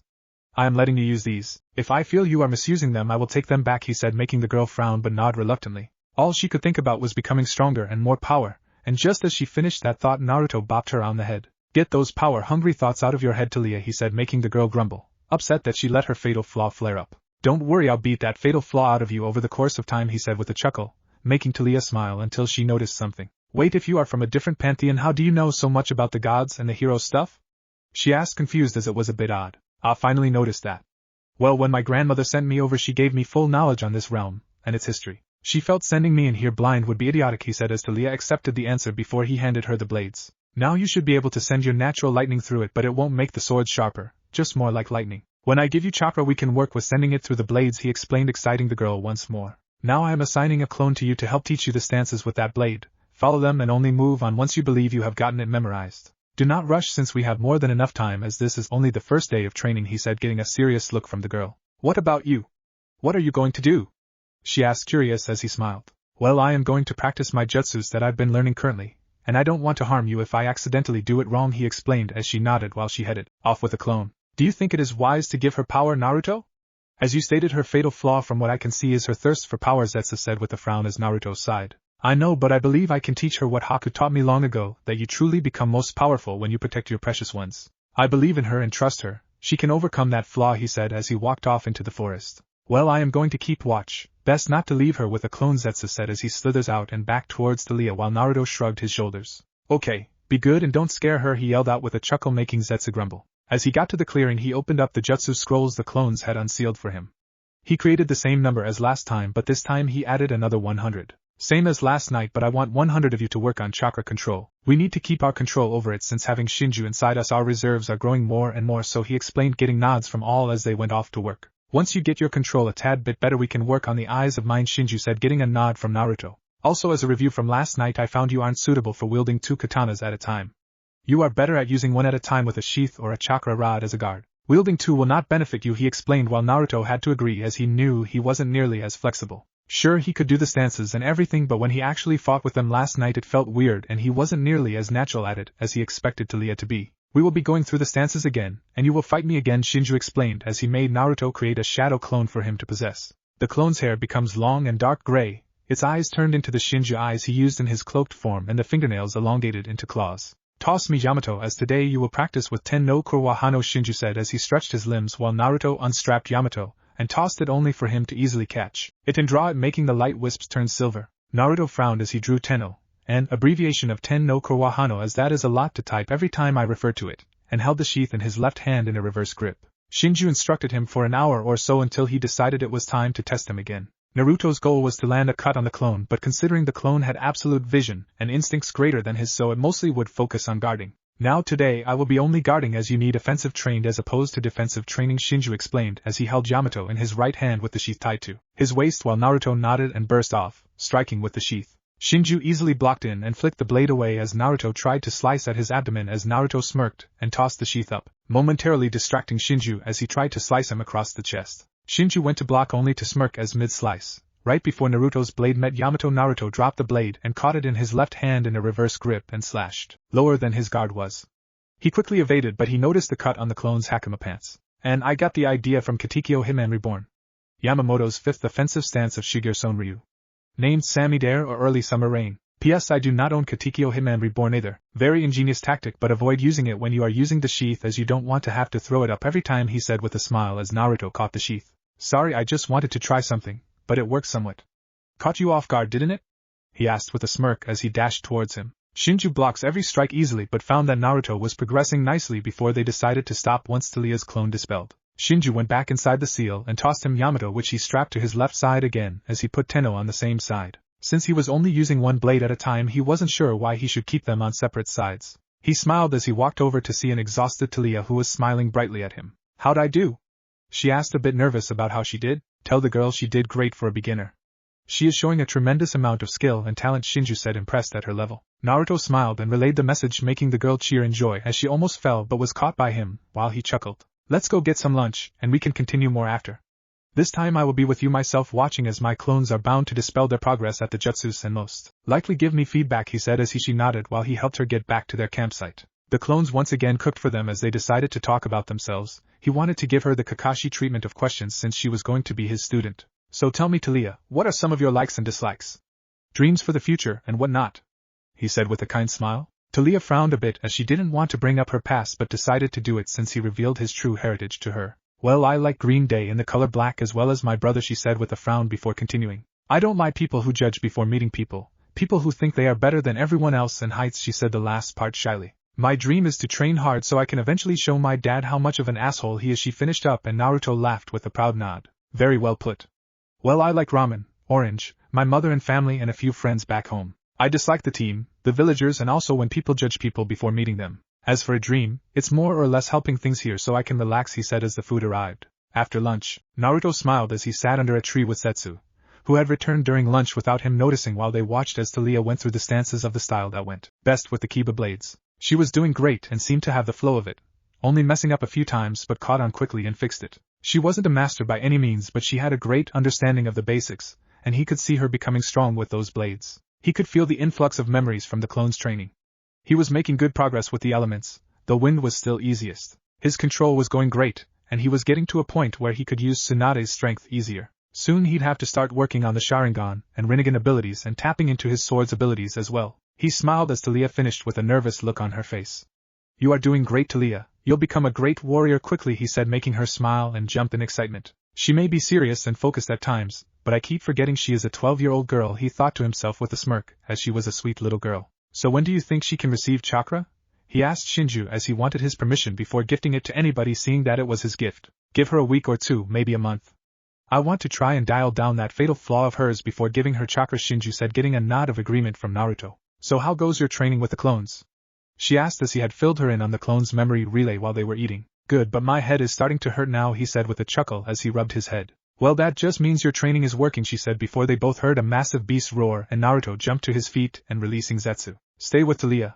From what my clones have seen, it's the Ninian Lioness, he said, getting a nod from Zetsu and a frown from Talia. But I can help, she yelled as Naruto looked at her with a frown. This is a beast with impenetrable fur. Even I will have difficulties with it, he said, looking her dead in the eye. Stay here or Zetsu will make you, he said, making her pout and cross her arms before he looked towards Zetsu, who nodded, understanding him. Naruto dashed off, quickly arriving where his clones had been dispelled to see the beast sniffing around until its eyes land on him, and it roared again. He quickly summoned a Shikujo and took a deep breath while he eased into his cloak mode and summoned his truth-seeking orbs. They won't work on the beast as its fur is one of the strongest defenses in this realm, Shinju told him as Naruto changed the orbs into plates to help defend him while he dashes towards the beast. He quickly had to duck under a slash from its paw before he hit under its chin hard with the Shikujo. The beast recoiled and went to pounce only to hit the plates that defended him. Naruto noticed whenever it roared he could see that its mouth seemed fleshy and not durable like the fur. He sent a few orbs towards it to distract it as he changed 3 into thin drills and make them spin fast, infusing wind chakra into them. He waited for it to roar again, and the second it did he fired the drills off like bullets. He smiled as they went straight through the roof of its mouth, and the lioness recoiled in pain as the drills went all the way through its snout. I need some way to finish this beast off. Maybe kill it from the inside, he thought with a smirk, as an idea sprung up in his head that could work. Quickly he started to run his hands through the hand signs before slammed them down to pull out a seed the size of his fist. He coated it in a truth-seeking orb and dashed towards it as it roared. Just as its mouth fully opened he quickly fired it into its mouth, and erased the orb as he put his hands in the tiger seal. With style, springtime ensnarement. He yelled as wooden tendrils burst from the lioness, and made it burst into golden dust. All that is left behind was a cherry blossom tree and a golden furred trench coat that reminded him of his father's coat. He picked it up and sealed it away, frowning at the cherry blossom tree. It wasn't that he hated them, but now they brought up bad memories of Sakura. He sighed as he walked back to Talia to see her still pouting. Look, Talia, I'm sorry for leaving you behind. I just didn't want you to get hurt, as yes, you are getting skilled, but a sword is little to no use. It can't be cut, and is most likely immune to any and all outside elements, he said, making her sigh. Fine, next time something attacks camp you can help, he said, tossing the cloak at her. Wear that instead of the black coat. I'd rather you have an impenetrable coat so I have to worry less when I'm not near, he said, making her smile as he ruffled her hair. Thanks, Naruto, she said as she put it on and twirled around. Wait, how did you kill it? She asked, curious as to how exactly he killed the Nemean lioness, a powerful monster. He chuckled and rubbed the back of his neck in embarrassment. Well, I kinda made a tree bust from inside it, and shatter it from the inside out. It was very difficult to do as I had to make chakra penetrate its cloak, which was quite thick, he said, making her jaw drop. He basically exploded it, she thought to herself as she shook her head. Geez, let's hope Pita doesn't find out, she said with a giggle as Naruto chuckled and nodded. Come on, let's rest for a bit before dinner, he said as they walked back, but not before he let Setsu back in his sleeve. As they get back at the camp he summoned more clones to start on dinner as they sat down. I think we should get moving to another forest, or something, as the Nemean lioness has bound to get the god's attention, he said, making her frown. We have no way of getting around though unless you have a motorcycle or car sealed away in there, she said, making him stroke his chin and thought. I could always sign the hawk contract, but flying would get the asshole's attention. Maybe the wolves or foxes could work. He thought out loud as he unsealed the contracts. Go for wolves first or else they might get angry. Foxes and hawks are laid back, but it should be fine if you show them my eyes, Shinju pointed out, making Naruto unroll the wolf one and sign it. Okay, Talia, keep the coat on as I summon the wolves, he said, getting a nod from her, as she pulled it close. He ran through the seals and slammed his hands down with his eyes active. Summoning jutsu, wolf contract, he yelled out as he summoned a wolf roughly the size of a horse. Who dares summon the wolf clan with another contract signed, it said, staring at Naruto until he noticed his eyes and jumped back. Lord S. Shinju? It asked in a worried tone as Naruto nodded. Yes, he is inside me and my grandfather. I have use of his eyes and he allows me to have multiple contracts, as he is the primordial of all beasts, he said, making the wolf nod and huff. Fine, I will inform the clan, though some will be upset you didn't sign us first, it said before it dispelled, and he turned back to Talia. Well, I think that went better than I expected, since I was honestly expecting him to attack, he said as Talia nodded. We can leave tomorrow morning. I'll have clones pack up once we are done here in the morning, okay? He asked, getting a nod in return. Naruto and Talia enjoyed their dinner before she went to bed a bit after. He sighed as he stared up at the sky before he smiled. Ever since he escaped, things have been a little hectic, but in a good way.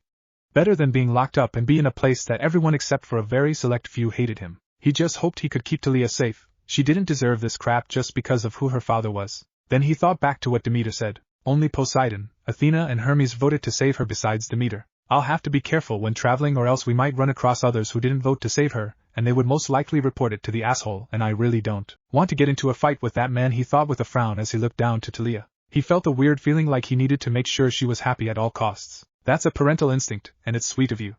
I could feel negative emotions rolling off her when you brought up the past. She most likely has had a not-so-great childhood. The fact you are trying to make up for it is very kind of you, Shinju said with a smile as Naruto chuckled. So I'm like a dad to her, I can deal with that, he thought with a smile as he summoned 2 clones to watch over them. Next morning, Naruto woke up early so he could get everything fixed in the clearing, fixing the ground to hide any electrical burns on the ground. Call him overcautious, but he didn't care. He waited a bit before woke Talia up, who was groggy while she glared at him. Relax, Talia, you can try and sleep on the wolf, he said as the clones sealed everything into the scroll and Talia's blades into a personal scroll for her to carry around. Since they don't have sheaths, he'd rather them be sealed up. They traveled down the road until Naruto felt a presence behind them. He unsheathed Yamato and pointed it at the neck of the one behind him, and moved Talia behind him even as she had the pelt on. He wanted to make sure she was safe. The man had sandy blonde hair and blue eyes. He wore a business suit and had a cell phone with a caduceus as the antenna. Relax man, I mean you no harm, he said as the snakes move on the caduceus. Hermes, what are you doing here and how did you find us? He asked as he kept the blade to the god's neck. Hermes sighed as he pointed to the road. I'm the patron saints of travelers and roadways. I felt your presences the second you set foot on the road. Do not worry though, I swear on sticks not to reveal you to Zeus or any other god, he said, making Naruto quickly sheath the blade. So what do you want? Naruto asked as Talia poked her head out from behind him, while Hermes smiled and straightened his suit. I came here to help. I can feel Demeter's blessing as she most likely helped you with food. I just want to give you safety while traveling and on the roads, he said, holding up a hand and snapped his fingers. It will also hide your presence more from other gods and goddess as long as you don't directly enter their domains, like the sea for Poseidon or a fancy clothes store for Aphrodite, he said, chuckling at the jab at Aphrodite. Thank you Hermes, and thank you for voting to keep Talia safe. Tell the others who voted to save her she is under my protection. But make them swear not to reveal anything beforehand, he said, getting a smile and nod from Hermes. If you all ever need anything give me a call, Hermes said as he handed him a business card before flashing away. It's okay, no god or goddess will take you away, he said with a smile as he calmed the nervous girl, while she nodded and held his arm as they walked. They eventually get to a point where it's safe to summon, where she begrudgingly let go of his arm as he summons the wolf the size of a horse. This one had pure white fur and violet eyes. The wolf turns to him and looks at him dead in the eyes before he flashed the Shinju's eyes, making her nod. My name is Junsuna, what may I do for young ones? The wolf asked in a female tone as he bowed to her. I need travel as I need to get as far away from here as possible. I would like if we could go southwest, he said as he showed her a map and traced his finger along until he got to Oregon. Junsuna thought for a second before she nodded with a hum. I will allow you to ride me, but do not make it a common occurrence, she said as Naruto nodded. Of course not, we are just in a hurry, he said as they got atop the wolf, Talia sitting behind him and holding on as he used chakra to stick to the wolf. I am one of the fastest in the clan. I can get you to this Oregon place you showed me in a few hours' time, she said as she dashed off. Talia held on tight as the wolf ran. None of the cars or people noticed as a massive wolf ran through the road. The mist was a powerful thing and a powerful illusion. It made him wonder if maybe he should teach Talia to manipulate it, as apparently his grandmother left him scrolls on how to do it. It would help hide her from beasts and keep mortals from being in the crosshairs. 2 hours later they arrived in the forests of Oregon, and as they got off Naruto bowed to Junsuna. Thank you greatly, and do not worry, this was indeed a one-time thing, he said, getting a nod. Thank you for that. Until next time, summoner, she said before dispelling. He wanted this done quickly as he summoned 5 clones to unpack everything and another to use Henge to go to town and gather some clothes and other essentials. Maybe buy some food with some money he had gotten from his grandmother. He smiled as he turned to Talia and unsealed her blades for her. Go and train some as I start making breakfast, he said, getting a nod as she left with one of his clones again, while he went to hunt and left Zetsu with his clone. He summoned his truth-seeking orbs and turned them to arrows. Manipulating the orbs was easy, making them go far away from him was more difficult. He sat on a branch and waited silently for an animal to cross his path.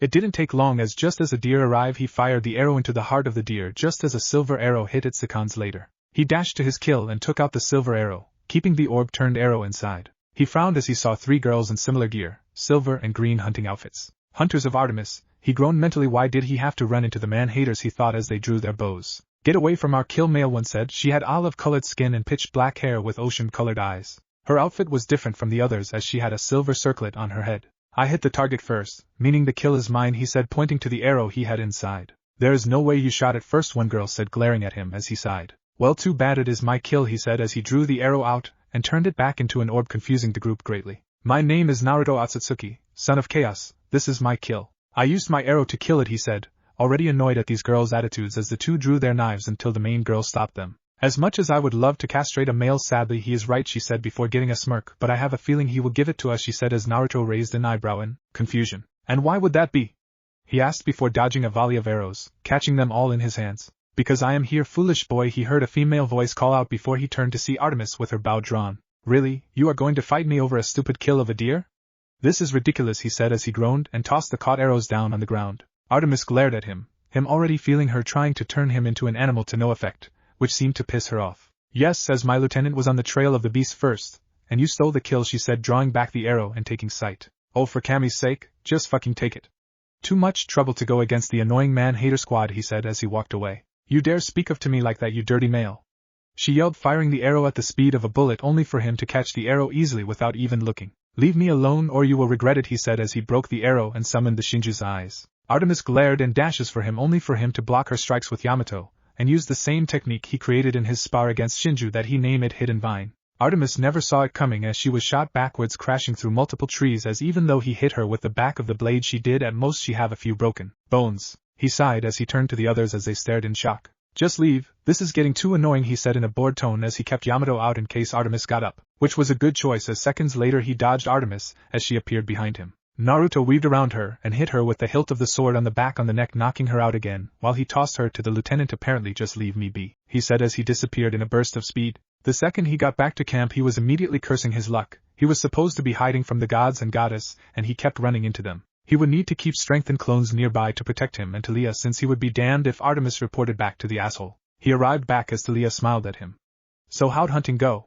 She asked as she was starving while he sighed. My hunt was stolen by some spoiled hunters of Artemis, he said, making Talia scowl. What?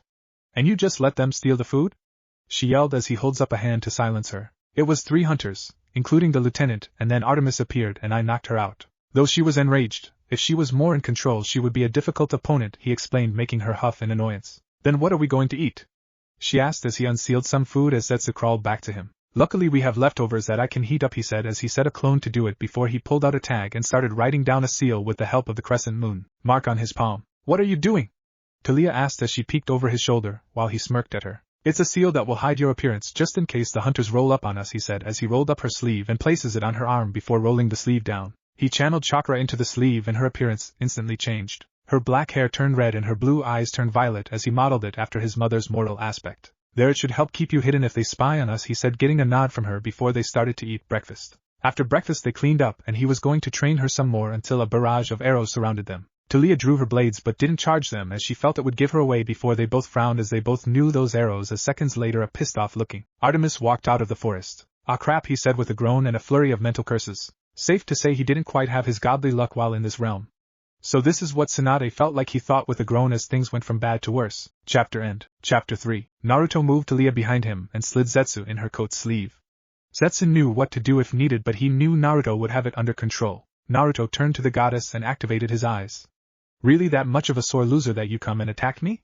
He says as Artemis's hunters come out of the trees. He doesn't draw his sword just yet. He wanted to try and get Artemis to leave him alone, and going straight to violence wouldn't really help. You disgusting male laid a hand on me, knocked me out and left, she says, drawing her knife. I'll admit I let my rage get control of me, but now I'm in control and you will have to pay, she says, glaring at him. He sighed and looked at Talia, who was still in the disguise. Stay back with Zetsu, okay? He says, getting a nod from her as Zetsu readies to open a portal to the pocket dimension at a moment's notice. He turned back to Artemis. This is ridiculous. All this over a deer I killed.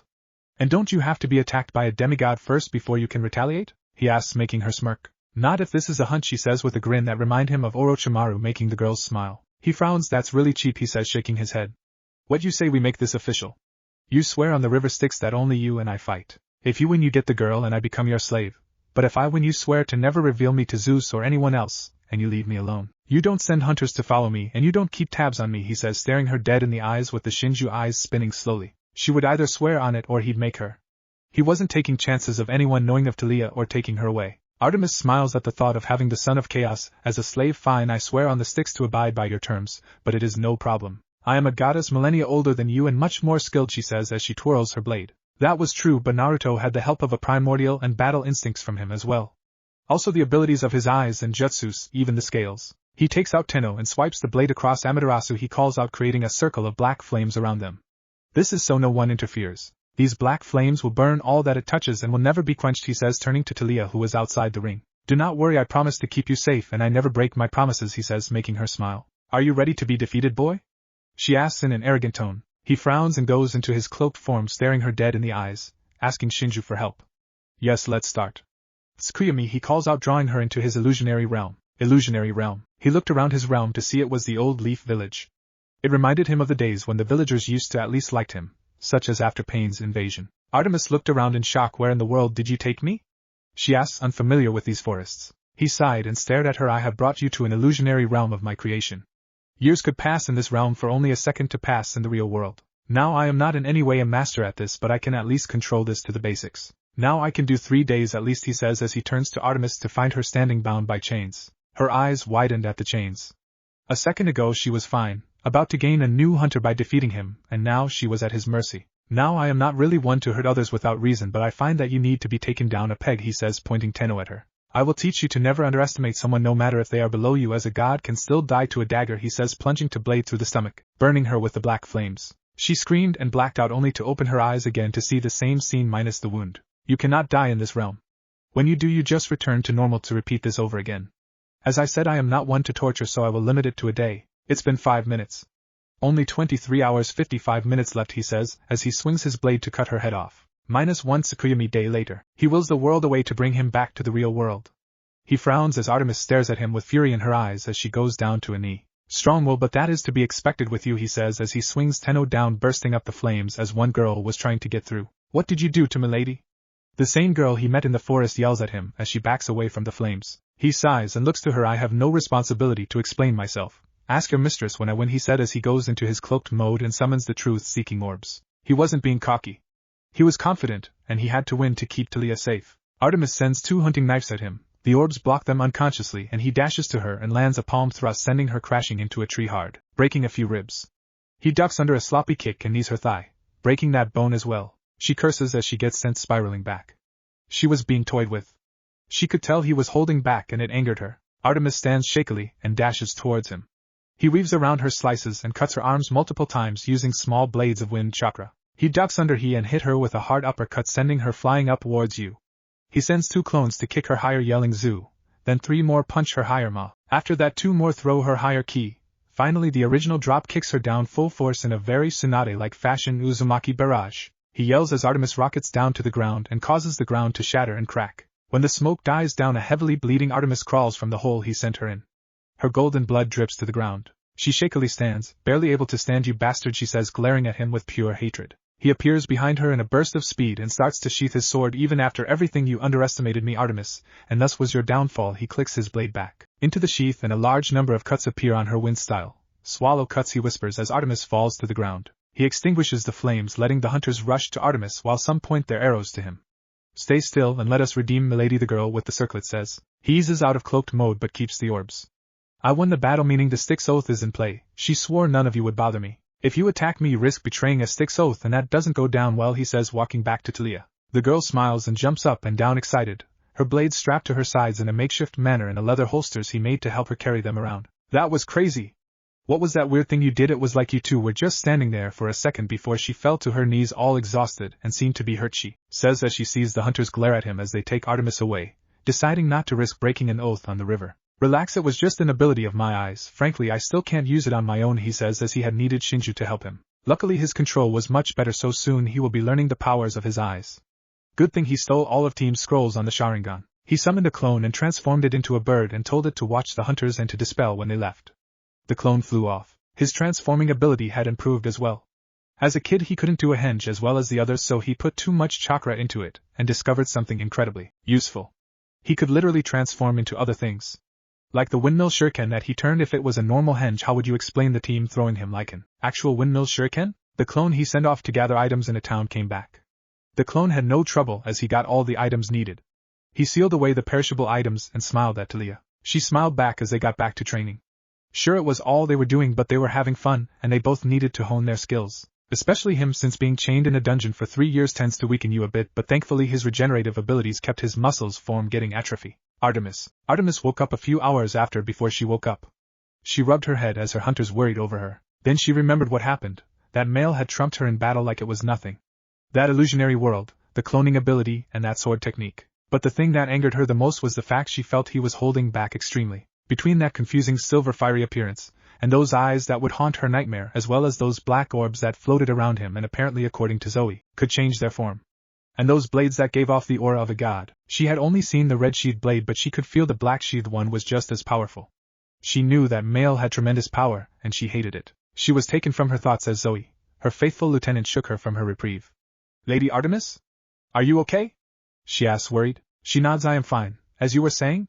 She asks as she unrolls the bandages from her arm. Zoe nods. I was saying that we need to find some way to act against that pig-headed male. You may have sworn an oath on the river Styx, but there has to be some way around it, she says, making Artemis frown. There was a way around. She'd take the form of her Roman aspect, but that form is unstable since she is around children of the Greek half. Her Roman side would do who knows what with them. She'd have to wait a time where the oath would be null and void, which can happen if someone unknowing of the oath breaks it, so it would have to be a new hunter. And they were nowhere near anyone to possibly recruit. Tell the hunters we are packing up and moving to a new campground. We are heading north. We leave in 3 days' time, and tell all hunters not to go searching for that man or they will suffer the wrath of Styx, she explains, making Zoe nod and rush out to inform them. She sighed as she got up, still feeling the pain of being crashed into the ground at such a great speed. She hoped she never met that man again. He was too powerful, and she did not like that. -2 weeks later, Naruto's clone had informed him that the hunters left after 3 days, so he was able to relax more and remove Talia's henge tag. Over the days he had been learning how to use the Shinju's eyes.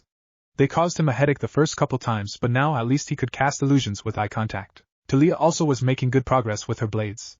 She even killed a few hellhounds that attacked her some time ago. They weren't much of a challenge, but he told her the same thing he told Artemis.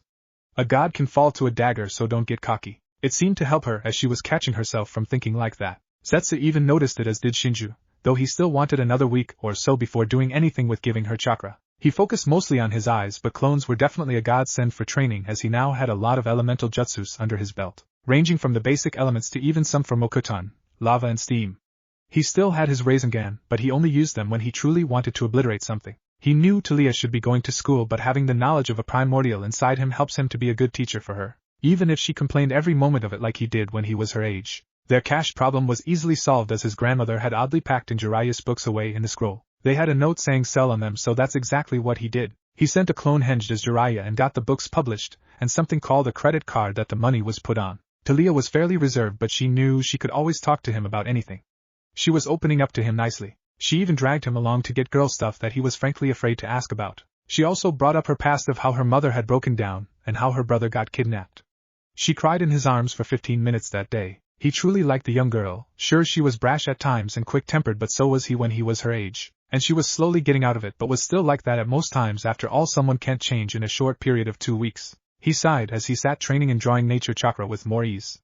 Talia was bathing in the creek behind him as he and Zetsu stood guard and swore on Styx not to peek. He was 20, nearly 21. For Kami's sake, he wasn't going to peek on a 12-year-old girl. He was relaxing when he heard her return wearing new clothes, but kept the lion pelt that was in a constant golden trench coat form. He looked to her and smiled as they walked back.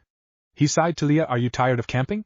He asks her as he starts on cooking dinner. Talia thinks for a second. Sure, but monsters would always find us, and we'd have to get away if we tried living in a town, she says with a frown. He nods. Yes, monsters will find us, but who says we need to run? With my skills of silent killing and your eventual use of chakra, we can survive peacefully for some time before big monsters come and start destroying stuff. And money isn't a problem, as the last time I sent a clone into town to check my card's balance, it came up with a number with 2 commas, he says, making Talia's jaw drop. She thinks a second before smiling. I would love a place, but I think we'd somewhere with a big backyard to train, she says, excited to finally have a house again. He chuckles. I'll send some clones out to find houses for sale near here, he says, making her excited. She bounces in excitement, and nods. Yes, one with a nice big room for me, she says with a massive smile. We can leave tomorrow for the road, so you have to go to bed early, he says, making her pout slightly but nod as dinner was served. Next day, Naruto had changed his outfit to be more modern. It consisted of dark jeans and an orange button-up with a black trench coat so Zetsu could stay in his sleeve. He kept his sandals, of course.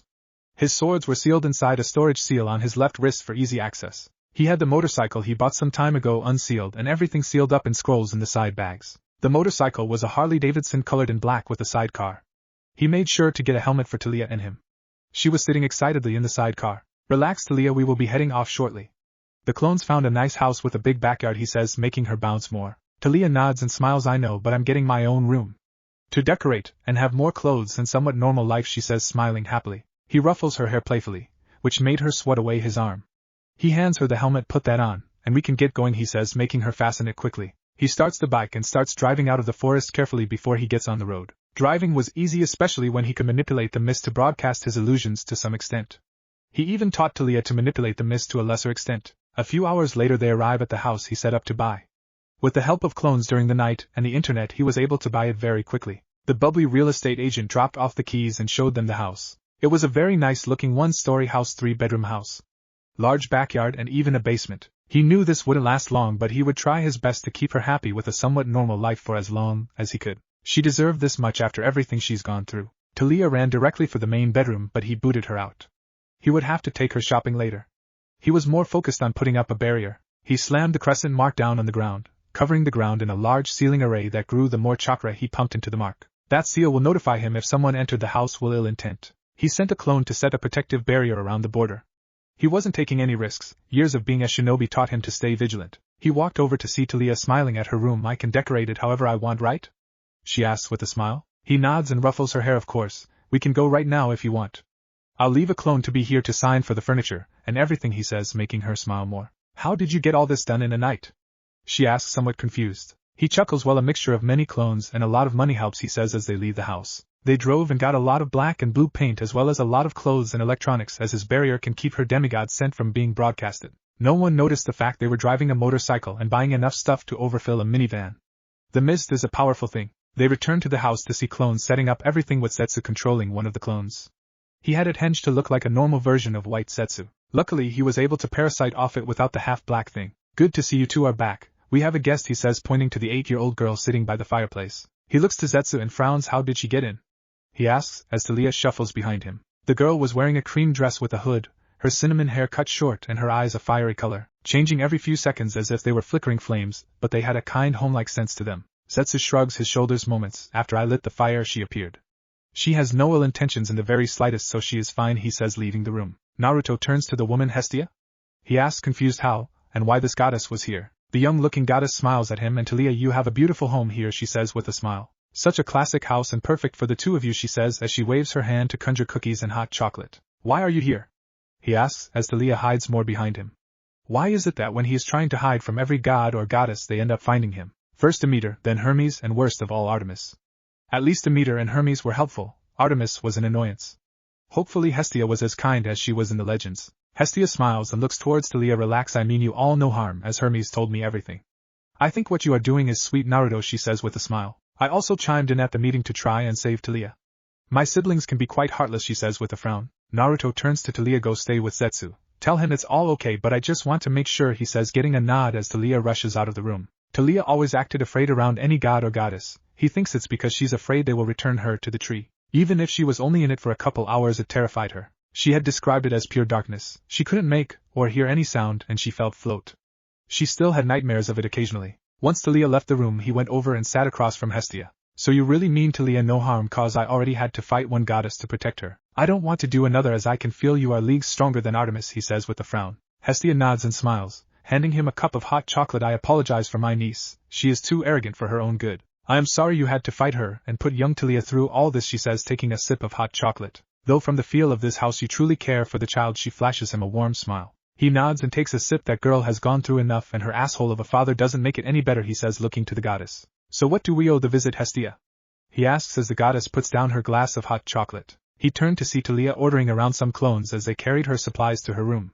He chuckled slightly before turning to the goddess again. I came here to visit your new household and maybe help you out, and see this cute new family you formed, she says, smiling at him. I can feel she considers you like a father and looks up to you, she says, handing him a cookie. He takes a bite and frowns. Well, I'm glad you are here to help. Strangely enough, you are the third godly being to help me, he says, making her chuckle. He raised an eyebrow as she changed from her 8-year-old form to that of one that looked around his age. She was a few inches shorter than him, and her short hair now reached the middle of her back. Her figure couldn't be seen under her cream dress, but she gave off the aura of being very lovely figure. She stood up and dusted her dress off for crumbs. Please do excuse this form, as I am fonder of my younger form, but I need this form to bless others, she says, straightening her dress. He smiled. Well, I think you look lovely, Hestia, he says, getting a light blush from the goddess. The goddess felt nervous as she adjusted her dress and hood. She had never been complimented like this. Never with someone with no ill intentions behind their words. The main reason she stayed in her younger form was because Hera and Aphrodite had been very unkind to her because she unknowingly brought the attention of males, and she had once almost been raped at an Olympian party because of it.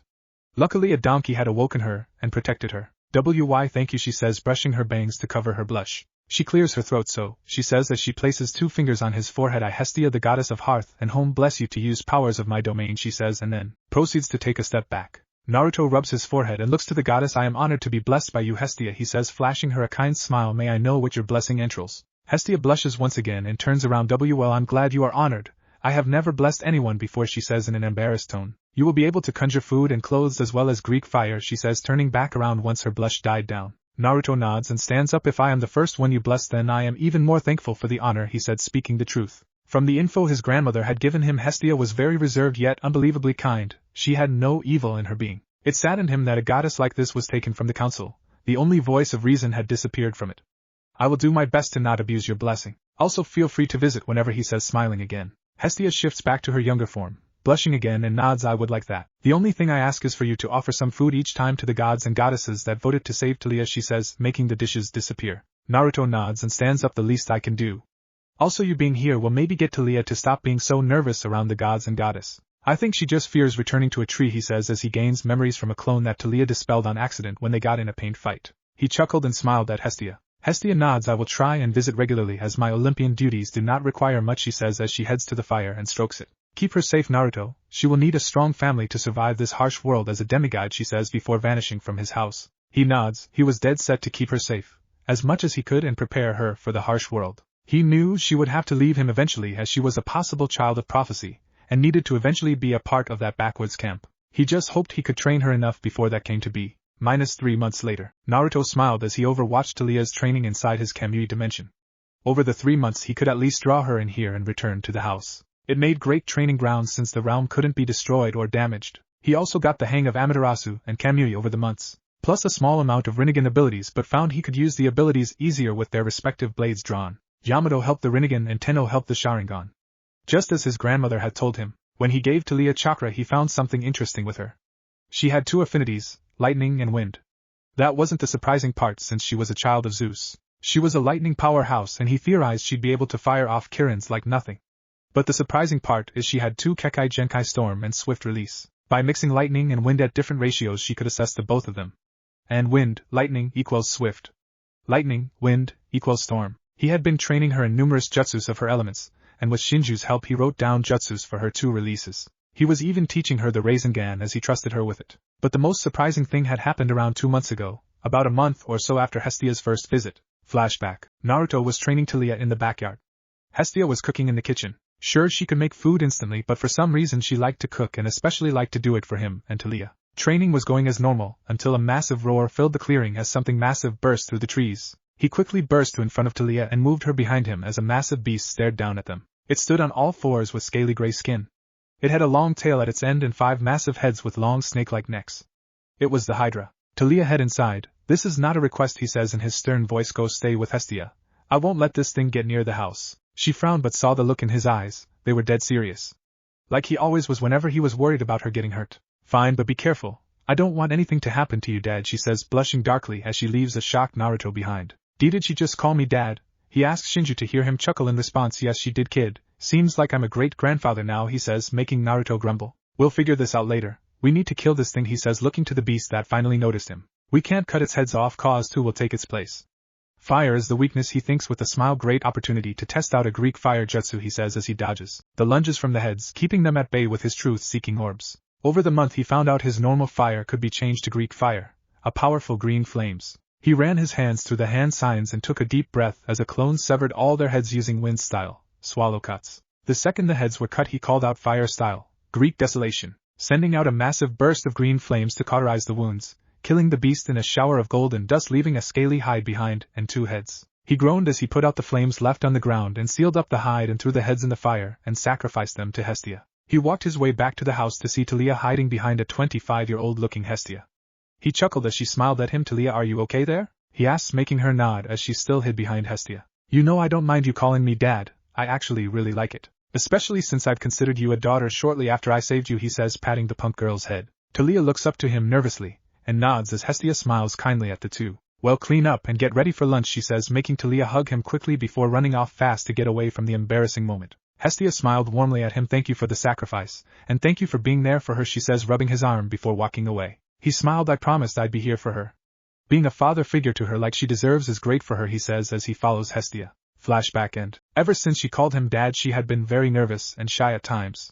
She still called him Dad at times, but most of the time when they were alone. She did it around Hestia, but very quietly, as if she didn't want her to hear. Also, Hestia had been around nearly every day. It was nice having her around. She was someone nice to talk to and a sweet lady. She also helped Talia with girl talk that he was nervous to do. Especially when she got her first period and he didn't know one thing about it. They had kicked him out of the academy when they were learning about reproduction stuff for some reason or another. He knew about the male side from the pervy sage, but even then he didn't truly trust those words. He was thankful to Hestia for her help that day. He cleared his throat. That should be enough for one day, Talia. He calls out, getting the girl's attention. She frowns. Come on. I can keep going. She yells back, waving her swords, charging them with lightning that happened unconsciously when she was angry. He chuckled and walked over to her, stepping on the floating platforms that riddled his realm. Relax, you have been working hard all day. You need to rest, and you still need to practice chakra control and the steps to the Rasengan, he says, making her grumble, but sheath her blades. The sheaths were handmade by him. They were the first things he created using creation of all things. They were like a briefcase sort of sheath. They opened up on a hinge and clasp. She would lay the blades in and clasp them close. They even had a quick release switch that would open them in a second for easy access. Fine, but you need to help me with the second step of it, she says with a pout. You said I had to do it all, but you got a hint when you learned it, she says as they walk through the portal he made. He chuckles. Well, I used a clone, but you don't have the same problem I had. You are just trying to make it rotate fast and powerful. Maybe try multiple directions, he says as he tosses her a rubber ball. She groaned. Why is this so difficult? I had no trouble with the Chidori and the Raikiri even if you won't let me use the second one without you around, but that's not the problem. If I had no problem with techniques that powerful, why is this one giving me so much trouble? She yells in frustration. He chuckles and ruffles her hair. You have an insane affinity to wind and mostly lightning, so those techniques were nothing to you. The Rasengan, on the other hand, is no element. It is pure chakra manipulation and pure shape manipulation. That is much more difficult, he explains, making her grumble. Fine, but this is really annoying, she says as she runs off to her room. She always went there to think if she was having trouble. Her room was painted with black walls and gray dresser and bed, and the walls were covered with band posters. She had a computer, TV and MP3 player, as since the barrier stopped them from broadcasting her demigod scent, the Hydra had just accidentally wandered upon them. They occasionally got wandering monsters, mostly just Stymphalian birds and hellhounds, nothing else big. He chuckled as he went to rest in the living room. He conjured up some food and drink just in time for Hestia to appear in her aged form. Hello there, how has the training been? She asks as she accepts a cup of tea. I hope you aren't pushing her too much. She is just a child after all. She takes a sip of her tea and smiles. Naruto nods and drinks his tea. I'm not pushing her too far. If anything, she is pushing herself too far, he says, making the goddess chuckle before she frowns and puts down her glass. He notices it and puts his down as well, looking over to her. What is wrong, Hestia? He asks, confused. She looks to him and has a nervous look on her face. Hera found out I have been in my elder form and that I have a champion, and she wishes to meet said champion and test him, she says with a frown. Wait, I'm your champion? He asks, unknown to the fact. Hestia blushes a bit and nods. I'm sorry, when I blessed you I sort of made you my champion. I'm sorry, I should have told you. And she says as she was interrupted by a finger on her lips. She looks up to see Naruto smiling kindly at her. It is fine, I don't mind being your champion as you are the most level-headed Olympian. I figure Hera will want me to fight someone? He asks, getting a nod from her. He sighs and summons a clone for Zetsu to possess protect Leah and tell her where I am and that I will be safe. Okay. He says, getting a nod from the possessed clone. Be safe, brother, Zetsu says as he tossed Naruto the scroll that contained everything. He nods. Of course, brother, he says back as Zetsu leaves. He turns and smiles to Hestia. Ready whenever you are, Hestia, he says with a warm smile, making her blush again. She nods. Yes, let's go, she says as they flash away. Olympus. Naruto stared in interest at his surroundings. The sky was a glowing dark blue with dark gray clouds brightened up from arching lightning between them. He saw Greek architecture all around with columns and arches. He looked around until his eyes landed on 12 large thrones with equally as large beings on them. The Olympians. He noticed Demeter and Hermes, who gave him small smiles, while Artemis and Zeus glared at him heavily. Artemis seemed still healing from her posture, and Zeus just plain hated him. He is your champion, sister? Hera asked, looking at him, her bronze hair billowing over her shoulders, draping over her golden toga. Her eyes looking at him as if judging him. Son of Chaos is a powerful champion. How did you get him as your champion? He hides his presence far too well for any of us to find him, she says, frowning. Naruto steps forward. She found me while I was wandering around as I refused to stay in that backwoods camp. She blessed me so I could stay fed even though I can hunt quite easily, he says as Zeus glares at him. How dare you speak badly of the camp? He says in anger. First this boy bad-mouths him and now the camp he set up for millennia. Naruto looks to them and scoffs. You focus too much on training them as solo acts when they should work as cells. They stood around watching Talia and her group struggle and I had to jump in and save them. Not to mention they aren't allowed to leave without permission or a quest. They never see or fight real monsters and that leads to many dying when they do eventually go on a quest, he said, making Athena nod. He speaks solid logic. In groups our kids would be stronger, and if they had experience fighting monsters under the watch of seasoned warriors it would bring down the risk of quests considerably, she says, making Zeus grumble. But sit back down. Aphrodite smiles and waves at him. Why don't I borrow you from Hestia since she has a vow of chastity? You should get some fun, she says to him, making Ares glare at him and Hephaestus glare at her. He shook his head. No, I am not one to do that with someone I just met, and someone I don't love, he explains as he pinches the bridge of his nose. Was this how the team felt when Sakura was all pushy for him? Hera cleared her throat. If we can get back to what we called him here, for I would like to ask him a question, Hera says as Aphrodite backs off from him, making Hestia happy. We called the Son of Chaos here as we feel him being Hestia's champion is too dangerous, as she is not an Olympian, she says, making Naruto scoff. She is one of the most level-headed goddess out there. No offense, Lady Demeter, he says, getting a kind smile and nod from said goddess, and after how you did Zeus's punishment, I don't think I want to be any of your champions, he says, glaring down. Zeus, you dare question my judgment? He yells, making Naruto glare heavily at him. Yes, I dare. You decide to throw your punishment onto a scared little girl. A girl who had been running and surviving for years just to finally end up at her safe haven to have her safety stolen from her. He yells, making the Shinju eyes spin. You trapped her in who knows what kind of hellish limbo. To be alone for years until she somehow gets saved by demigods that have no idea what to do. Tell me, O God of judgment. Is that fair? He yells, bursting into his cloaked mode. Zeus glares him down before Poseidon yells enough. Poseidon looks to Zeus. He is right, you pushed your punishment into your own daughter, Zeus, and since the judgment has been passed, we can't fix it. All we can hope for is that we did not screw over our child of prophecy, he says, making Zeus slump in his seat, glaring at Naruto. Poseidon looks at him. You can relax now, son. Zeus won't do anything, he says, getting Naruto out of his cloaked mode, but keeps the eyes active. And who could blame him for being cautious around his paranoid brother? Now all we want to do is evaluate you, a spar against Ares. He won't go overboard or anything, we just want to see how much strength you do have, he says, getting a sigh from Naruto. I have no wish to just flaunt my power in a spar. I only fight to protect others, and if you want proof of how strong I am, he opens a portal, connecting to Zetsu, asking for the pelt for a second here, the pelt of the Nemean lioness, he says, showing it to all. I killed it by making it explode from the inside out with a seed, he says as he tosses it back through the portal. Ares is drooling. Made it explode with a seed? How does that work?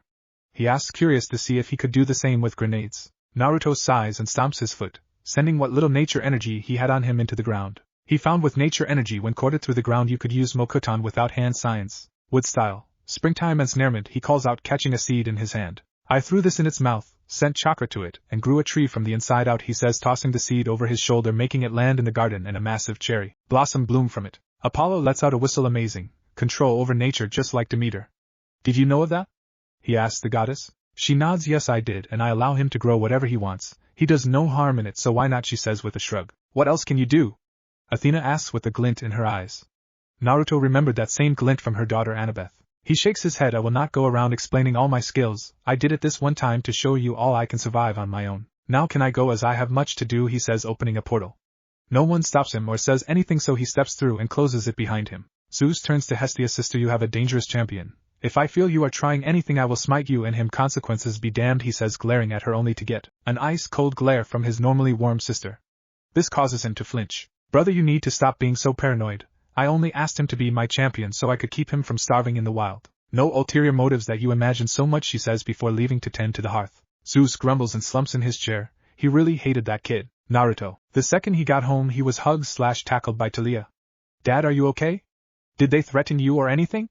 She asks, worried. He chuckles and pets her head. The asshole threatened me, but I put him in his place with words. The queen was a bit pretentious but seemed fine. Athena was too curious and Ares was itching for a fight, but I got out before any could start. I promised I'd keep myself safe to look after you, and I always keep my promises, he says as he hugs her, making her smile and hug her father back. He may not be my father by blood, but he has done more than any of my parents ever could, she thinks as she backs away from the hug.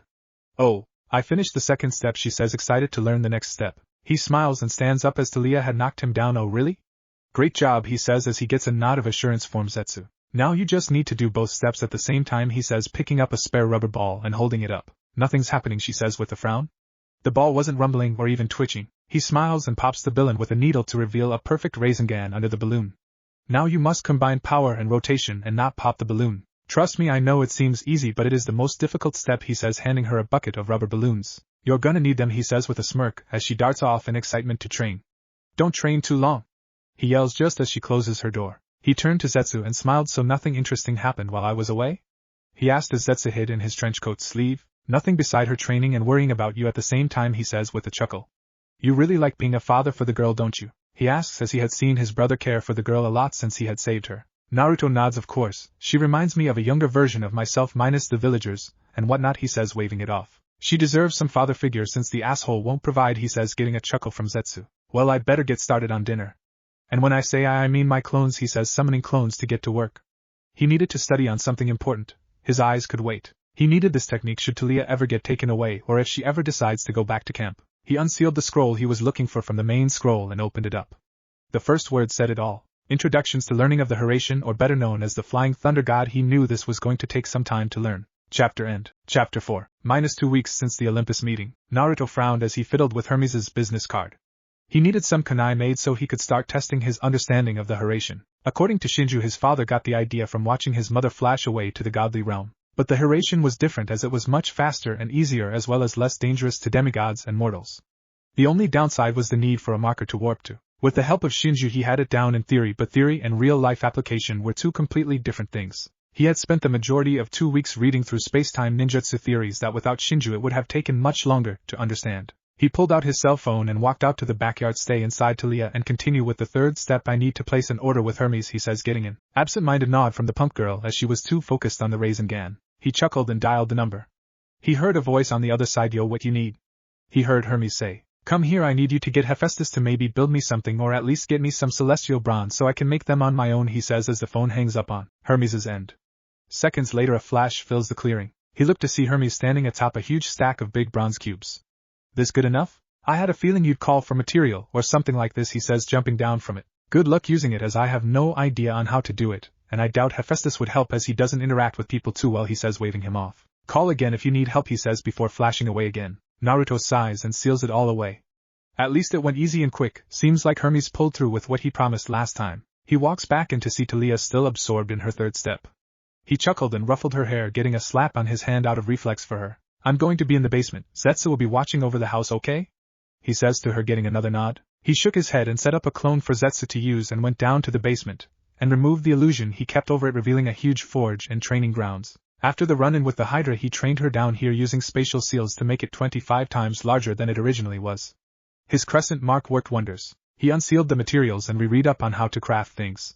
He needed the kunai to be celestial bronze with some chakra-conductive steel, which he had more than enough of. He found he couldn't create celestial bronze with the creation of all things, as the metal was very specific. He sighed as he created clones and got into the right gear to start forging. Several hours later, he had finally got done using all the materials to make a crap load of Haration kunais and proceeded to mark them all, as his crescent mark could create the Haration seal, which he promptly set on the house, and a leather-spiked wristband for Talia to have at all times. He would start testing tomorrow, as he was exhausted and needed a shower. He walked up the stairs and went to his room to notice a passed-out Talia with a rubber ball still in her hand. Poor girl, tired herself out, he thought as he picked her up bridal carry and went to her room. He laid her down on her bed and pulled a blanket over her, only for her to grab his hand in her sleeping state. Love you, daddy, she says, clearly asleep from the mumble. He smiles kindly and places a small kiss on her forehead. Love you too, Talia, he says as she smiles and lets go, still asleep. He chuckles as he turns to leave to see her desk covered in notes.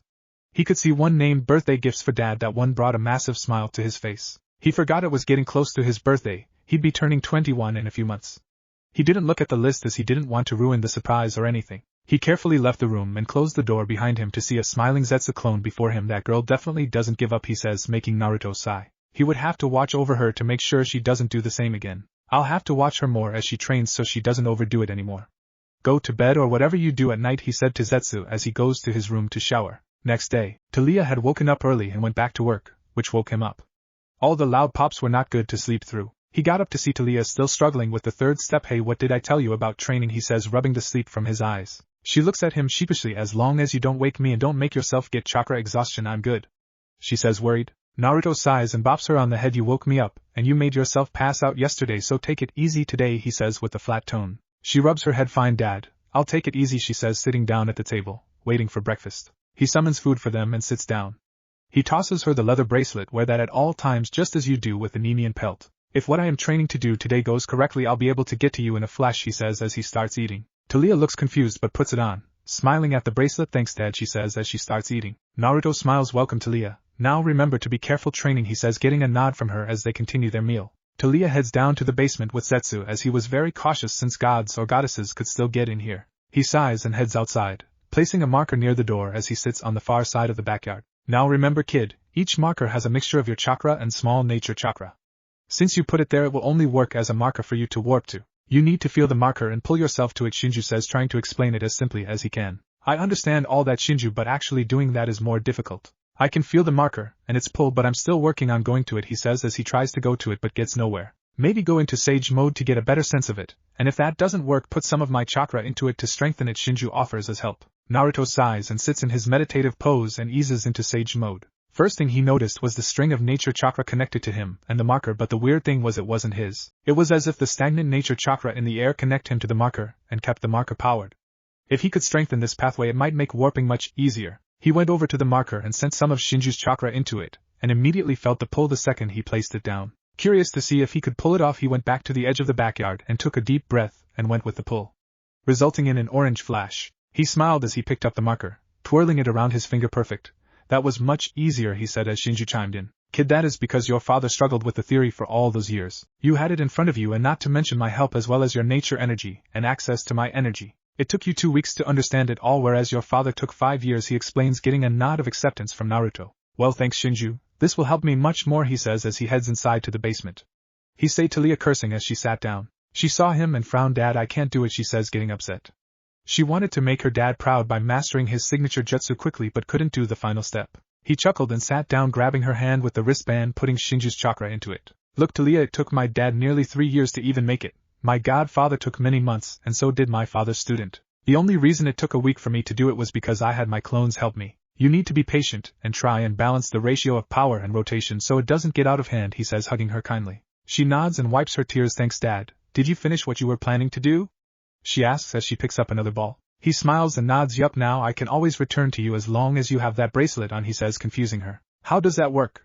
She asks as she tries out a ratio for power and rotation speed. He smiles and walks to the opposite side of the room and looks to her. Hold up your bracelet, he says, getting her to do it. Now don't freak out, as my dad designed this technique, he says as he disappears in an orange flash and ends up next to Talia, shocking her greatly. It is called the Haration, and it's a space-time ninjutsu like my kamuy, he says, getting a nod of understanding from her. Getting more and more shocking every time you show me something new, Dad, she says, chuckling, then frowning as the ball bursts. Just you wait till I figure out my eyes, you'll be even more shocked, he says as sits down to watch over her, hoping he can keep these peaceful times with his daughter. -2 months later. It had been relatively peaceful for the last 2 months. A hellhound here, a cyclops there, nothing too bad. Talia had finally perfected the Rasengan after training in the 3rd step for another week or so. She then focused on lightning and wind jutsus as they were incredibly easy for her. Naruto focused on mastering the Haration and aspects of his eyes among other elemental jutsus. It went nicely, but today he decided was a relaxation day as it was his birthday. A week or so ago Talia asked for the credit card and Zetsu so she could go to town. He knew what was going on as he saw the little list on her desk, didn't read it though, just the title, so he asked if her could come. She used her girl problems as an excuse for him to stay home. She always did that when she wanted something private. He was told by Talia and strangely enough Hestia to stay in his room until they call for him. Even Zetsu was out of the room. He suspected he went off to heaven like his did at the end of every month to fill in mom of how he had been doing. He sighed as he heard them call for him. He had never been the birthday type. Hell, the only time he really celebrated it was with his dad at the end of the war, and that wasn't really anything. The other time had been with Irika and Gigi, and that was just ramen, which Shinju wouldn't let him summon mountains of it, claiming he needed a balanced diet, but he digressed. He walked out of his room and heard surprise. He saw Hestia, Talia, Zetsu, his mom, and his grandma all together smiling at him. And Mom and Grandma, what are you doing here? He asked, looking to Hestia. She waved it off. They explained everything and I love that you are here to help. Maybe you will get my stubborn family to get along, she says with a kind smile. He sighs in relief as his mother hugs him tightly. Happy birthday, Sochi. I'm sorry for missing all your other ones, she says in a sad tone. Naruto frowns and hugs his mother back. You are here now. It is all that matters. Now none of this sad stuff. We are here for a party, he says, smiling at Talia. Mom and Grandma, I would like to introduce you two to Talia, original daughter of the asshole king and now adoptive daughter to myself, he says, holding her close to him. She blushed and waved to the goddesses. Amaterasu squealed and hugged Talia. She is so cute, she yells, making the other goddesses and Naruto's sweat drop. Grandma, please don't suffocate Talia, he says as he pulls her from his grandmother and moves her to his mother. Kaguya smiles at her. Hello Talia, you could say I'm your grandmother, she says, making the punk girl get nervous a bit. Kaguya chuckles and hugs the girl. You are family. Do not be nervous, she says, making Talia smile. Okay, everybody come get some cake, but first Naruto needs to blow out the candles, Hestia calls out in her elder form. Naruto chuckles and looks at the candles. He takes a breath and blows out the candles, thinking only one thought: I wish to keep Talia and everyone in my life. The party went on as gifts were given. Amaterasu got him more scrolls and items she stole from the elemental nations, which were thriving nicely under Tsunade and Gaara's watch. The villagers were upset at the loss of chakra, but when they were told who took it they felt terrible. Hinata apparently apologized to Tsunade according to the letter that came with his gift, and described the reason why she didn't help. Fear of the villagers and her clan elders, which Tsunade completely understood, as did he. Tsunade gave him sake, Shizen gave him hangover cures, and Gaara gave him a gourd of iron sand, all very useful items. His mom gave him a male version of her kimono but in reverse color scheme. He liked it a lot. He could use it for staying hidden and teaming up with Zetsu. Zetsu gave him a scroll on the bone post Kekai Genkai, which apparently he had but didn't know how to use. It could be useful, so he'd learn to do it later. Hestia's gift was very sweet. Homemade cookies from the goddess of home and hearth. He took one bite and nearly passed out due to how delicious they were. He immediately sealed them away to keep them all to himself. Maybe he'd share with Talia, but mostly all for him. Something that made Hestia very proud. Then Talia came up with her gift. "Here you go, Dad. I hope you like," she says as she hands him the box and looks down at her feet nervously, which made Amaterasu squeal and nearly hug the girl again. Luckily his mom and Hestia held her back. He opened the box and nearly shed a tear. Inside was a homemade orange scarf. She must have knit this, he thinks as he wraps it around his neck and smiles happily as he hugs his daughter. "I love it, Talia." "Thank you," he says, making her smile brightly and hug him back. "Welcome, Dad. It's my first time doing something like this." "Also," she says, pulling him down to her height, and kisses his cheek. "Love you, Dad," she says as she runs to hide behind Hestia, who smiles warmly. He smiled brightly and smiled to her hidden form. "Love you too, Talia," he says as the party continues on, with Talia occasionally being forcefully cuddled by his grandmother. -9 months since the party. 1 year till the lightning thief. Naruto stood before his daughter with Yamato in his hands and wearing black jeans and black sandals with a white button-up and orange vest. Also around his neck was Tsunade's necklace. He would be wearing Talia's scarf, but it was far too warm, and since they were going to sparring he didn't want to damage it. Talia had grown in the 9 months. She was now 13 and they had celebrated her birthday in a similar manner to his. Something that made her cry tears of joy. He had gotten her a summoning contract, the eagle one. She grew her short hair out so it was now down to her shoulders. In each ear was a small black bar, a chakra rod, only there so Naruto could summon her back to him if he was in range of her since they were small. She wore the golden trench coat that was actually the Ninian Lioness's pelt. She also wore gray skinny jeans and a green day band shirt with her leather-studded band on her wrist. Strapped to her waist were the kiba blades and the sheaths he made for them. Over the 9 months she learned more lightning jutsus than he did, and even a large amount of wind jutsus. Some that she learned in secret as he focused on his Haraishin and keeping her and the house safe. "Okay, you know the rules. I will hold back from using the Shinju's eyes and the cloaked form as well as the orbs. This will be a straight sword fight and jutsu battle," he says, drawing Yamato and holding the sheath in his left hand. She nods and releases the kiba blades. "Any jutsu restrictions?" she asks as she twirls the blades around, getting ready. He nods. "No, Raikiri, and I will not use anything higher than the normal Rasengan," he says, getting a frown from her, but nods once she remembers the power of a strengthened Rasengan, or a Rasen Shuriken. "Ready?" he asks, getting a nod from her. "Remember, come at me with the intent to kill," he says, getting a shaky nod from her. He smiles and nods. "Go," he yells, getting a burst of speed from her. He immediately blocks strikes from all around. Only thing keeping him from being cut was his hardened senses from battle as a shinobi. She is a natural at using her swift release, Shinju says with a smirk as Naruto continues to block. Luckily Yamato's sheath was invincible, so using it as a shield was nothing. He continued to block, going to have to do better than just speed Talia. He yells out as he quickly fires chakra from his tenketsu points and starts to spin Kaiten. He yells out, creating a massive spiraling dome around him, sending Talia skidding back before she was on defense from her father's powerful strikes. Talia had noticed that while her father held back in their spars. He wasn't finding her weak, he just didn't want to hurt her. He always went to a level he felt she could trump if she truly pushed herself. Hell, that's how she found out she could summon black lightning. It was one of her most powerful techniques to use, and even more so to control. Naruto swung his blade before tossing the sheath up shortly before striking her with Hidden Vine. Only for her to block it skillfully. He caught the sheath and switched the sheath and sword back to the right hands as he swept under her legs. He was impressed she had blocked that technique, as he found it was difficult since your senses never noticed it before it was too late to block. Talia jumped over the sweep and ran her hands through the hand seals as she let the blades dangle from the bands she put that were attached to her wrists so she could drop the blades at a moment's notice to use a jutsu, and then grab them a second later. Black lightning, electromagnetic murder, she yells out, creating a ball of dark lightning to fire numerous streams of high-powered streaks of pitch black lightning at her father. Naruto coded Yamato in wind chakra to negate the lightning element wind style. Dividing wind, he yells as he swings his sword, creating a large blade of wind chakra hitting about 2/3 RDS of the streaks. He dodged a few others. His vision was obscured by the dust.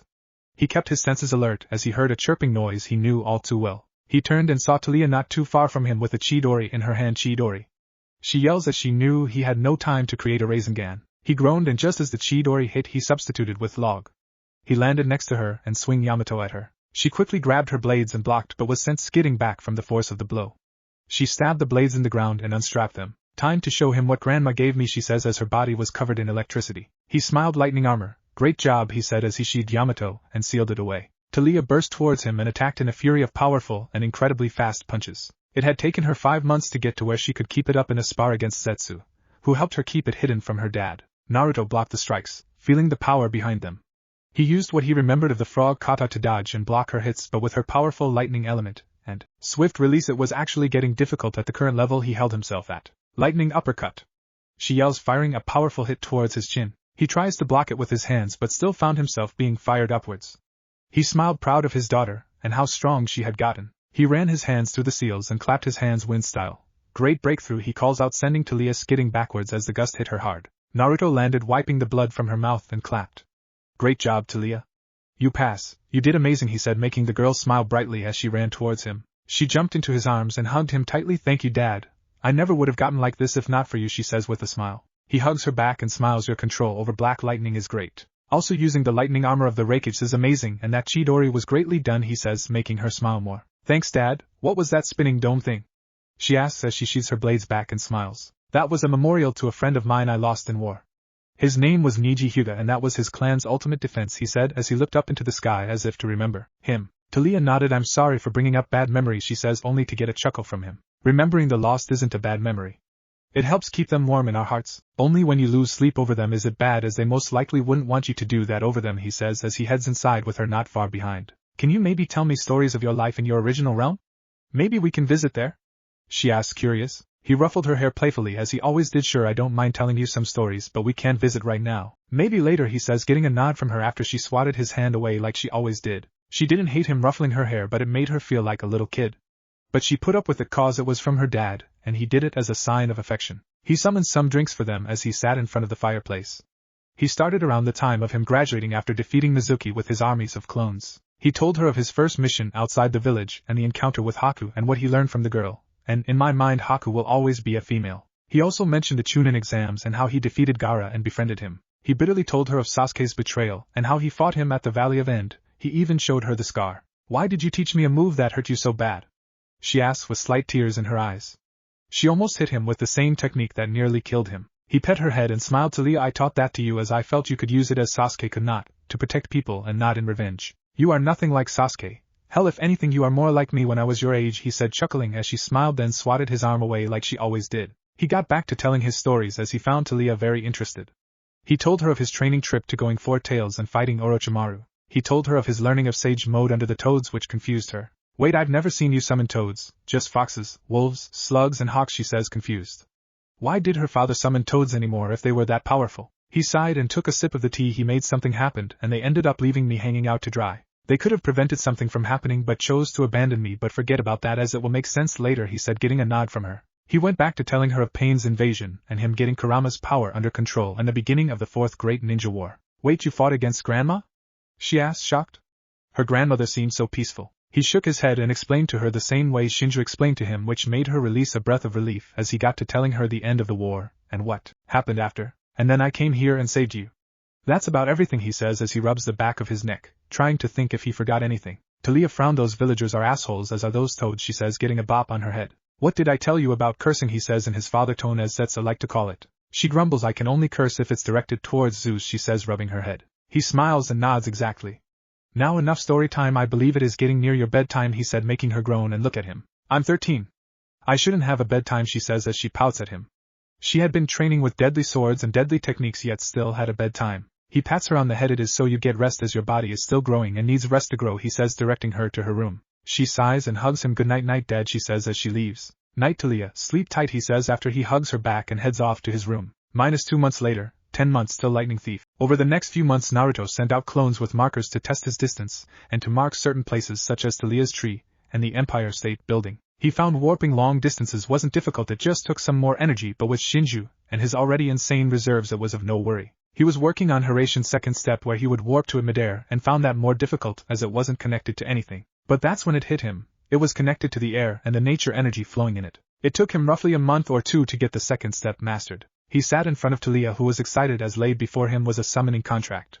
Not just any contract, it was the Eagle contract, the one he found for her and gifted her for her birthday. She had signed it then, but he told her to wait until she was much stronger, as sometimes the summons will have the summoner fight for the right to summon them. Okay, Taliya, remember, treat them with respect as they aren't fond of your father, as he claims the eagles as his animal when he holds no attributes of them, such as equality and humbleness, since he thinks he's always the best and hasn't been fair since very long ago, he says, grumbling. Taliya nods. Of course, Dad. I'm ready, she says with a smile. He nods and motions her to go. She takes a deep breath and runs through the hand sign summoning jutsu. She calls out, slamming her hands to the ground, enveloping the clearing in a large plume of smoke. Who has summoned me? She hears a deep voice call out as huge bronze wings clear the smoke to reveal a huge eagle with dark green eyes and a golden beak. It looked around until it stared down at Taliya. Ah, Talia Otsutsuki, it said with a smile in its voice. Talia signed with his last name as he officially adopted her shortly after she called him dad for the first time. She nods. I would like permission to be your summoner, she says, bowing to the huge beast. The eagle laughs. Oh, I am glad you are nothing like your original father. We the Eagle clan have heard of your progress from our brothers, the Hawks, and we would be proud to have you as a summoner, and even our sage when the time comes, he says, nodding. Talia smiles brightly and bows again. Thank you, boss summon of the eagle, she says in a respectful tone. The eagle looks at her. My name is Mashitiro, it says before dispelling. Talia smiled brightly and turned to her dad. They accepted me. She yells in excitement, but they didn't have me do anything, she says, confused as to why. He smiled and ruffled her hair. Most likely cause they trust you from hearing from you from the Hawks. Also, eagles are very empathic. Most animals are, so they most likely felt no ill emotions that would mess with them, he says, getting his hand swatted away. And if they are considering making you their sage, which is a great honor for any summon to do. I was originally the toad sage, and now I'm the slug's first ever sage, he says in a proud tone, making her smile even more. In a few months you might even go to their realm and learn, he said, patting her back. She smiles. Will you be able to come?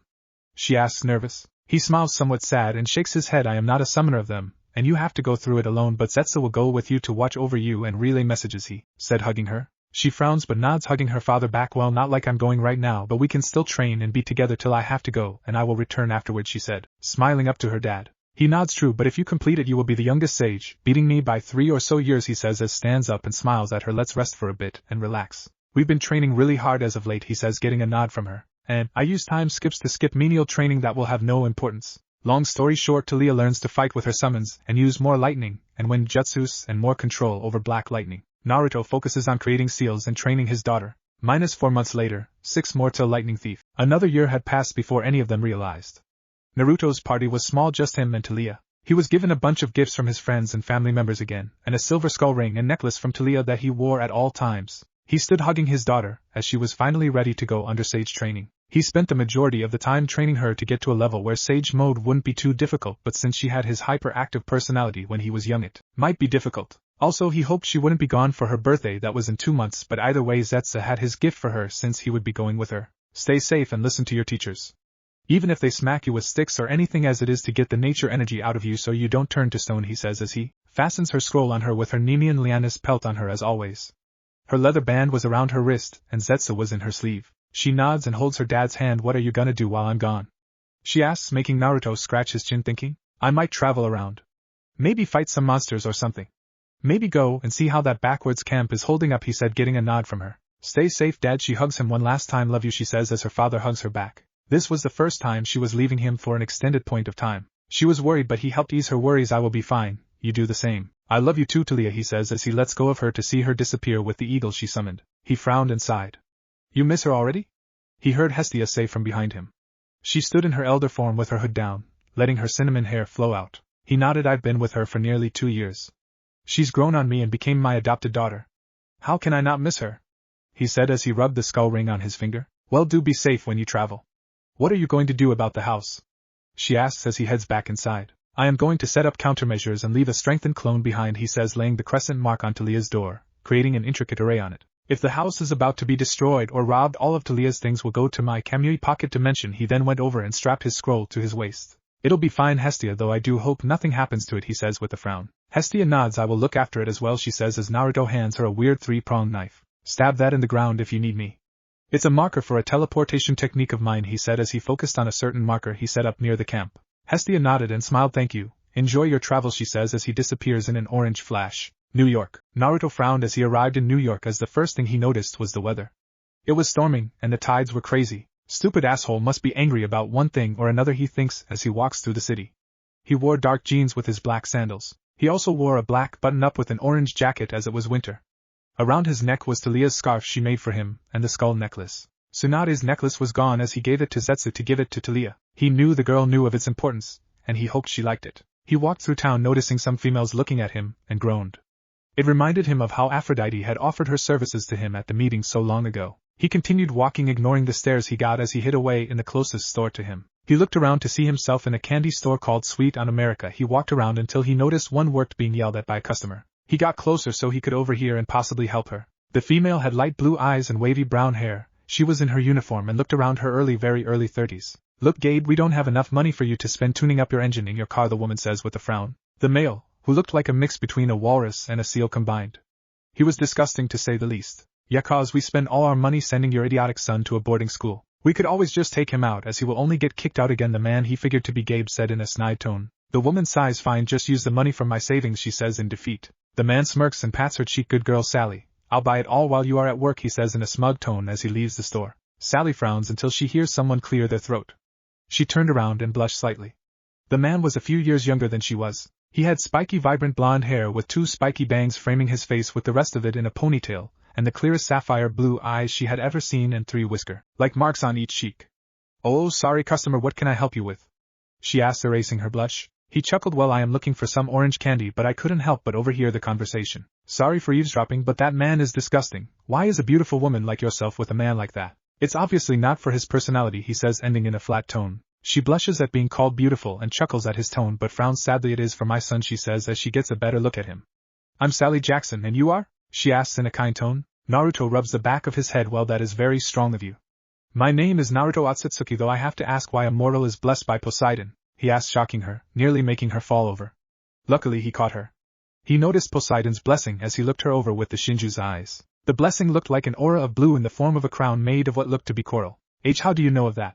She asks in a whisper as she straightened herself. She had never met another mortal that could see through the mist like she could, and how could he see Poseidon's blessing? She never heard of anyone doing that before. Naruto chuckled. Well, I myself am a demigod and I can sense auras easily, he explains as he picks up a bag of jelly beans. We can always talk more maybe after your work, as I think I can help keep your kids safe and keep you from having to stay with that vile man, he said as she nodded and rang him up. I get off at 7 though. I am curious of how you survived so long, she says as she hands him the receipt. He smiled and took the receipt. Well, I am a bit special. I'll explain more after you get off work, he says as he leaves the store. He really didn't like the way that man treated her. Now he isn't like Artemis, he just happens to hate this one man for how he acted. He thought up a plan to help her out a bit. He summoned a clone and smiled at it. You know what to do, he says as the clone nods and body flickers away. He wasn't going to kill that man just yet. He first needed to give her the suppression tag he created. He made it long ago, when he and Talia were first traveling together. It would suppress their aura but not their abilities, so it was more a camouflage tag. He waited around until 7 rolled around. He waited out front as Sally walked out, still in uniform but was wearing a jacket. Ready? She asks. He nods and they walk. So who is your godly parent? She asks as they cross the street. Chaos. Technically I'm a demi-primordial, but not that it really matters, he says, shocking her more so. See, Chaos, the primordial of creation is your mother? She says in shock. You must be powerful, she says, looking him over. He shrugs his shoulders. I don't care about being strong as long as I can protect my daughter. I adopted her over 2 years ago. She is busy at the moment, so I'm all alone at the moment. While we traveled I developed something to hide her aura and keep her powers, he says, pulling out a tag with the seal on it. Sally looks it over, confused. How is paper supposed to help my son? She asks as she runs her finger over the markings. It uses energy that this realm hasn't seen in eons. It will work, trust me, he says, flashing her a kind smile that made her blush as she slipped the paper away. So now you can leave that vile man if you wish, he said, giving her a thumbs up. She chuckled but frowned, somewhat afraid of how Gabe would react. He's never laid a hand on her per se, but he wasn't non-violent. He would threaten her son. Even if I did, I wouldn't be able to support myself, she says with a frown. Gabe paid for most of the expenses since he was a manager at an electronics store. Well, god thing you are being promoted, he said, brandishing a huge smile. Sally stared at him, confused. What do you mean? I'm not getting promoted, she says in a wary tone. He flips open his phone and dials a number. Yes, did the deal go through? He asks to the person on the other end. Great, and not too bad on the cost. Be sure to promote Sally, he said, giving the confused brunette a thumbs up. Okay, thanks. Bye, he said, closing the phone. He turns to Sally. Well, you are looking at the new owner of Sweet on America, and you are the new manager. Better pay and free candy, he said with a smile, shocking her even more. You bought the little store? Why? Or better yet, how? She asked. Whoever this man was, he was powerful. He nodded his head. Yeah, why not? It's a cute little store and I wanted to help you. You get crap pay and I feel now you can relax more. And I used the pay from my godfather's books that I republished, so it was no big deal, he said, waving it off as they continued walking. Now you don't have to worry about financing, he said in a carefree tone, flashing her a fox-like grin. She smiles but still feels nervous of doing it. She fears of Gabe hurting his son or seeking her son out. Another thing you should know is I'm empathic. I can feel your fear, he said in a solemn tone with a frown, making her frown and look to her feet. I can take care of him, Sally. He is pure trash and you know it. I won't make it messy. You deserve your freedom, he said, shocking her. Could she really ask him to do this, a demigod she just met not hours ago?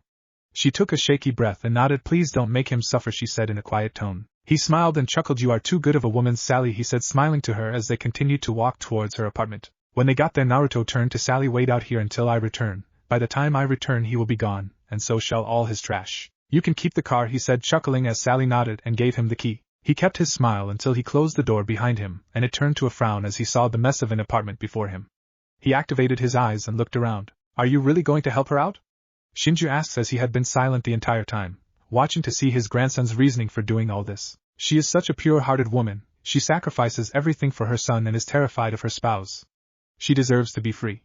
Will you help me with the human path? He asked in a serious tone. Of course, let's deliver him to Hades, Shinju says with a feigned smile. Naruto smirks and walks into the house.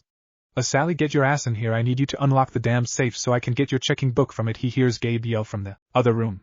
Naruto grows a massive smirk. Let's put on a show, he thinks as he puts on a henge of the Shinigami of his realm. He slowly walks to the room and infuses his voice with Shinju's menacing voice. Gabe Ugliano, you have been found guilty of being a terrible human being, he says, making the seal man jump and scurry back in fear. The man was shaking in fear and no, I can't be dying.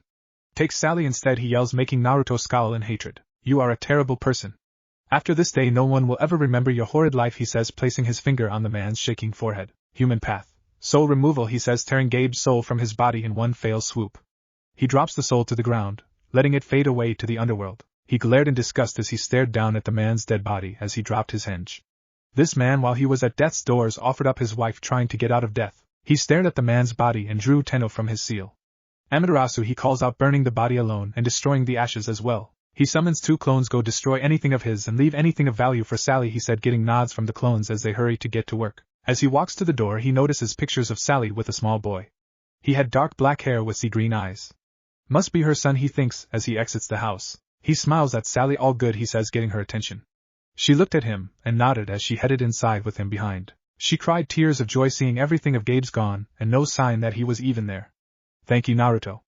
I don't know how I could ever thank you. In one day you have helped me so much, she says, smiling at him. He smiled at his fine Sally. I'd like to give you this as well, he says, handing her a credit card and a slip of paper. The first is an account set up to help you and the next is my number if you ever need me, he said, placing a tagged version of the HaretaSora seal on her wall for it to burn into it and disappear. She frowned. I can't accept this card, she said, trying to hand it back to him only for him to deny it. You don't even need to use it. Just have it in case you ever need it. It has a fraction of my total account on it, and will get periodical payments deposited into it, he said, flashing her a warm smile. He turns around. Well, I ought to be going. I need to find a hotel or something to stay in for the time I am staying in New York, he said, heading for the door. Wait. He hears Sally yell out. He turns to see her standing nervously. You can stay here on the pull-out couch if you want. I'd offer you my son's room, but he is returning for winter break soon, she says, nervous, with a slight blush. He smiles and bows. Thank you very much, Sally. Are you sure? I don't wish to inconvenience you by staying here, he says, getting a chuckle from Sally. You have done too much for me. If anything, I am the inconvenience. My son is 11, so it is no worries, she says, getting a nod from him. Fine, but I cook if I am being your guest, he says, getting a smile from Sally. As long as you cook your food blue for my son, she says, confusing him a bit. He shrugged his shoulders. Must be an inside family thing, he thinks, as he pulls out the bed. He turns to Sally. Well, I will see you in the morning, Sally. Good night, he says with a smile that made her blush slightly. She nodded and headed off to bed. Tomorrow, Naruto woke up slightly after Sally as she had to leave to pick up her son. He spent the morning cleaning the house with clones as he created blue food for them. He heard Sally drive up to the house as he set the food down at the table. Moments later a little kid burst into the house and looked at him confused. Who are you? The boy asked very bluntly as the kid looked at in confusion. He chuckled as he felt he would start to like this kid after some time. Chapter end. What if Naruto mother was Kaguya Otsutsuki? And thanks for watching my video till the end. If you enjoy this content, then do consider subscribing to my channel. And leave a like if you guys need the next part. Comment down, and thanks for watching the video, and see you guys in the next video.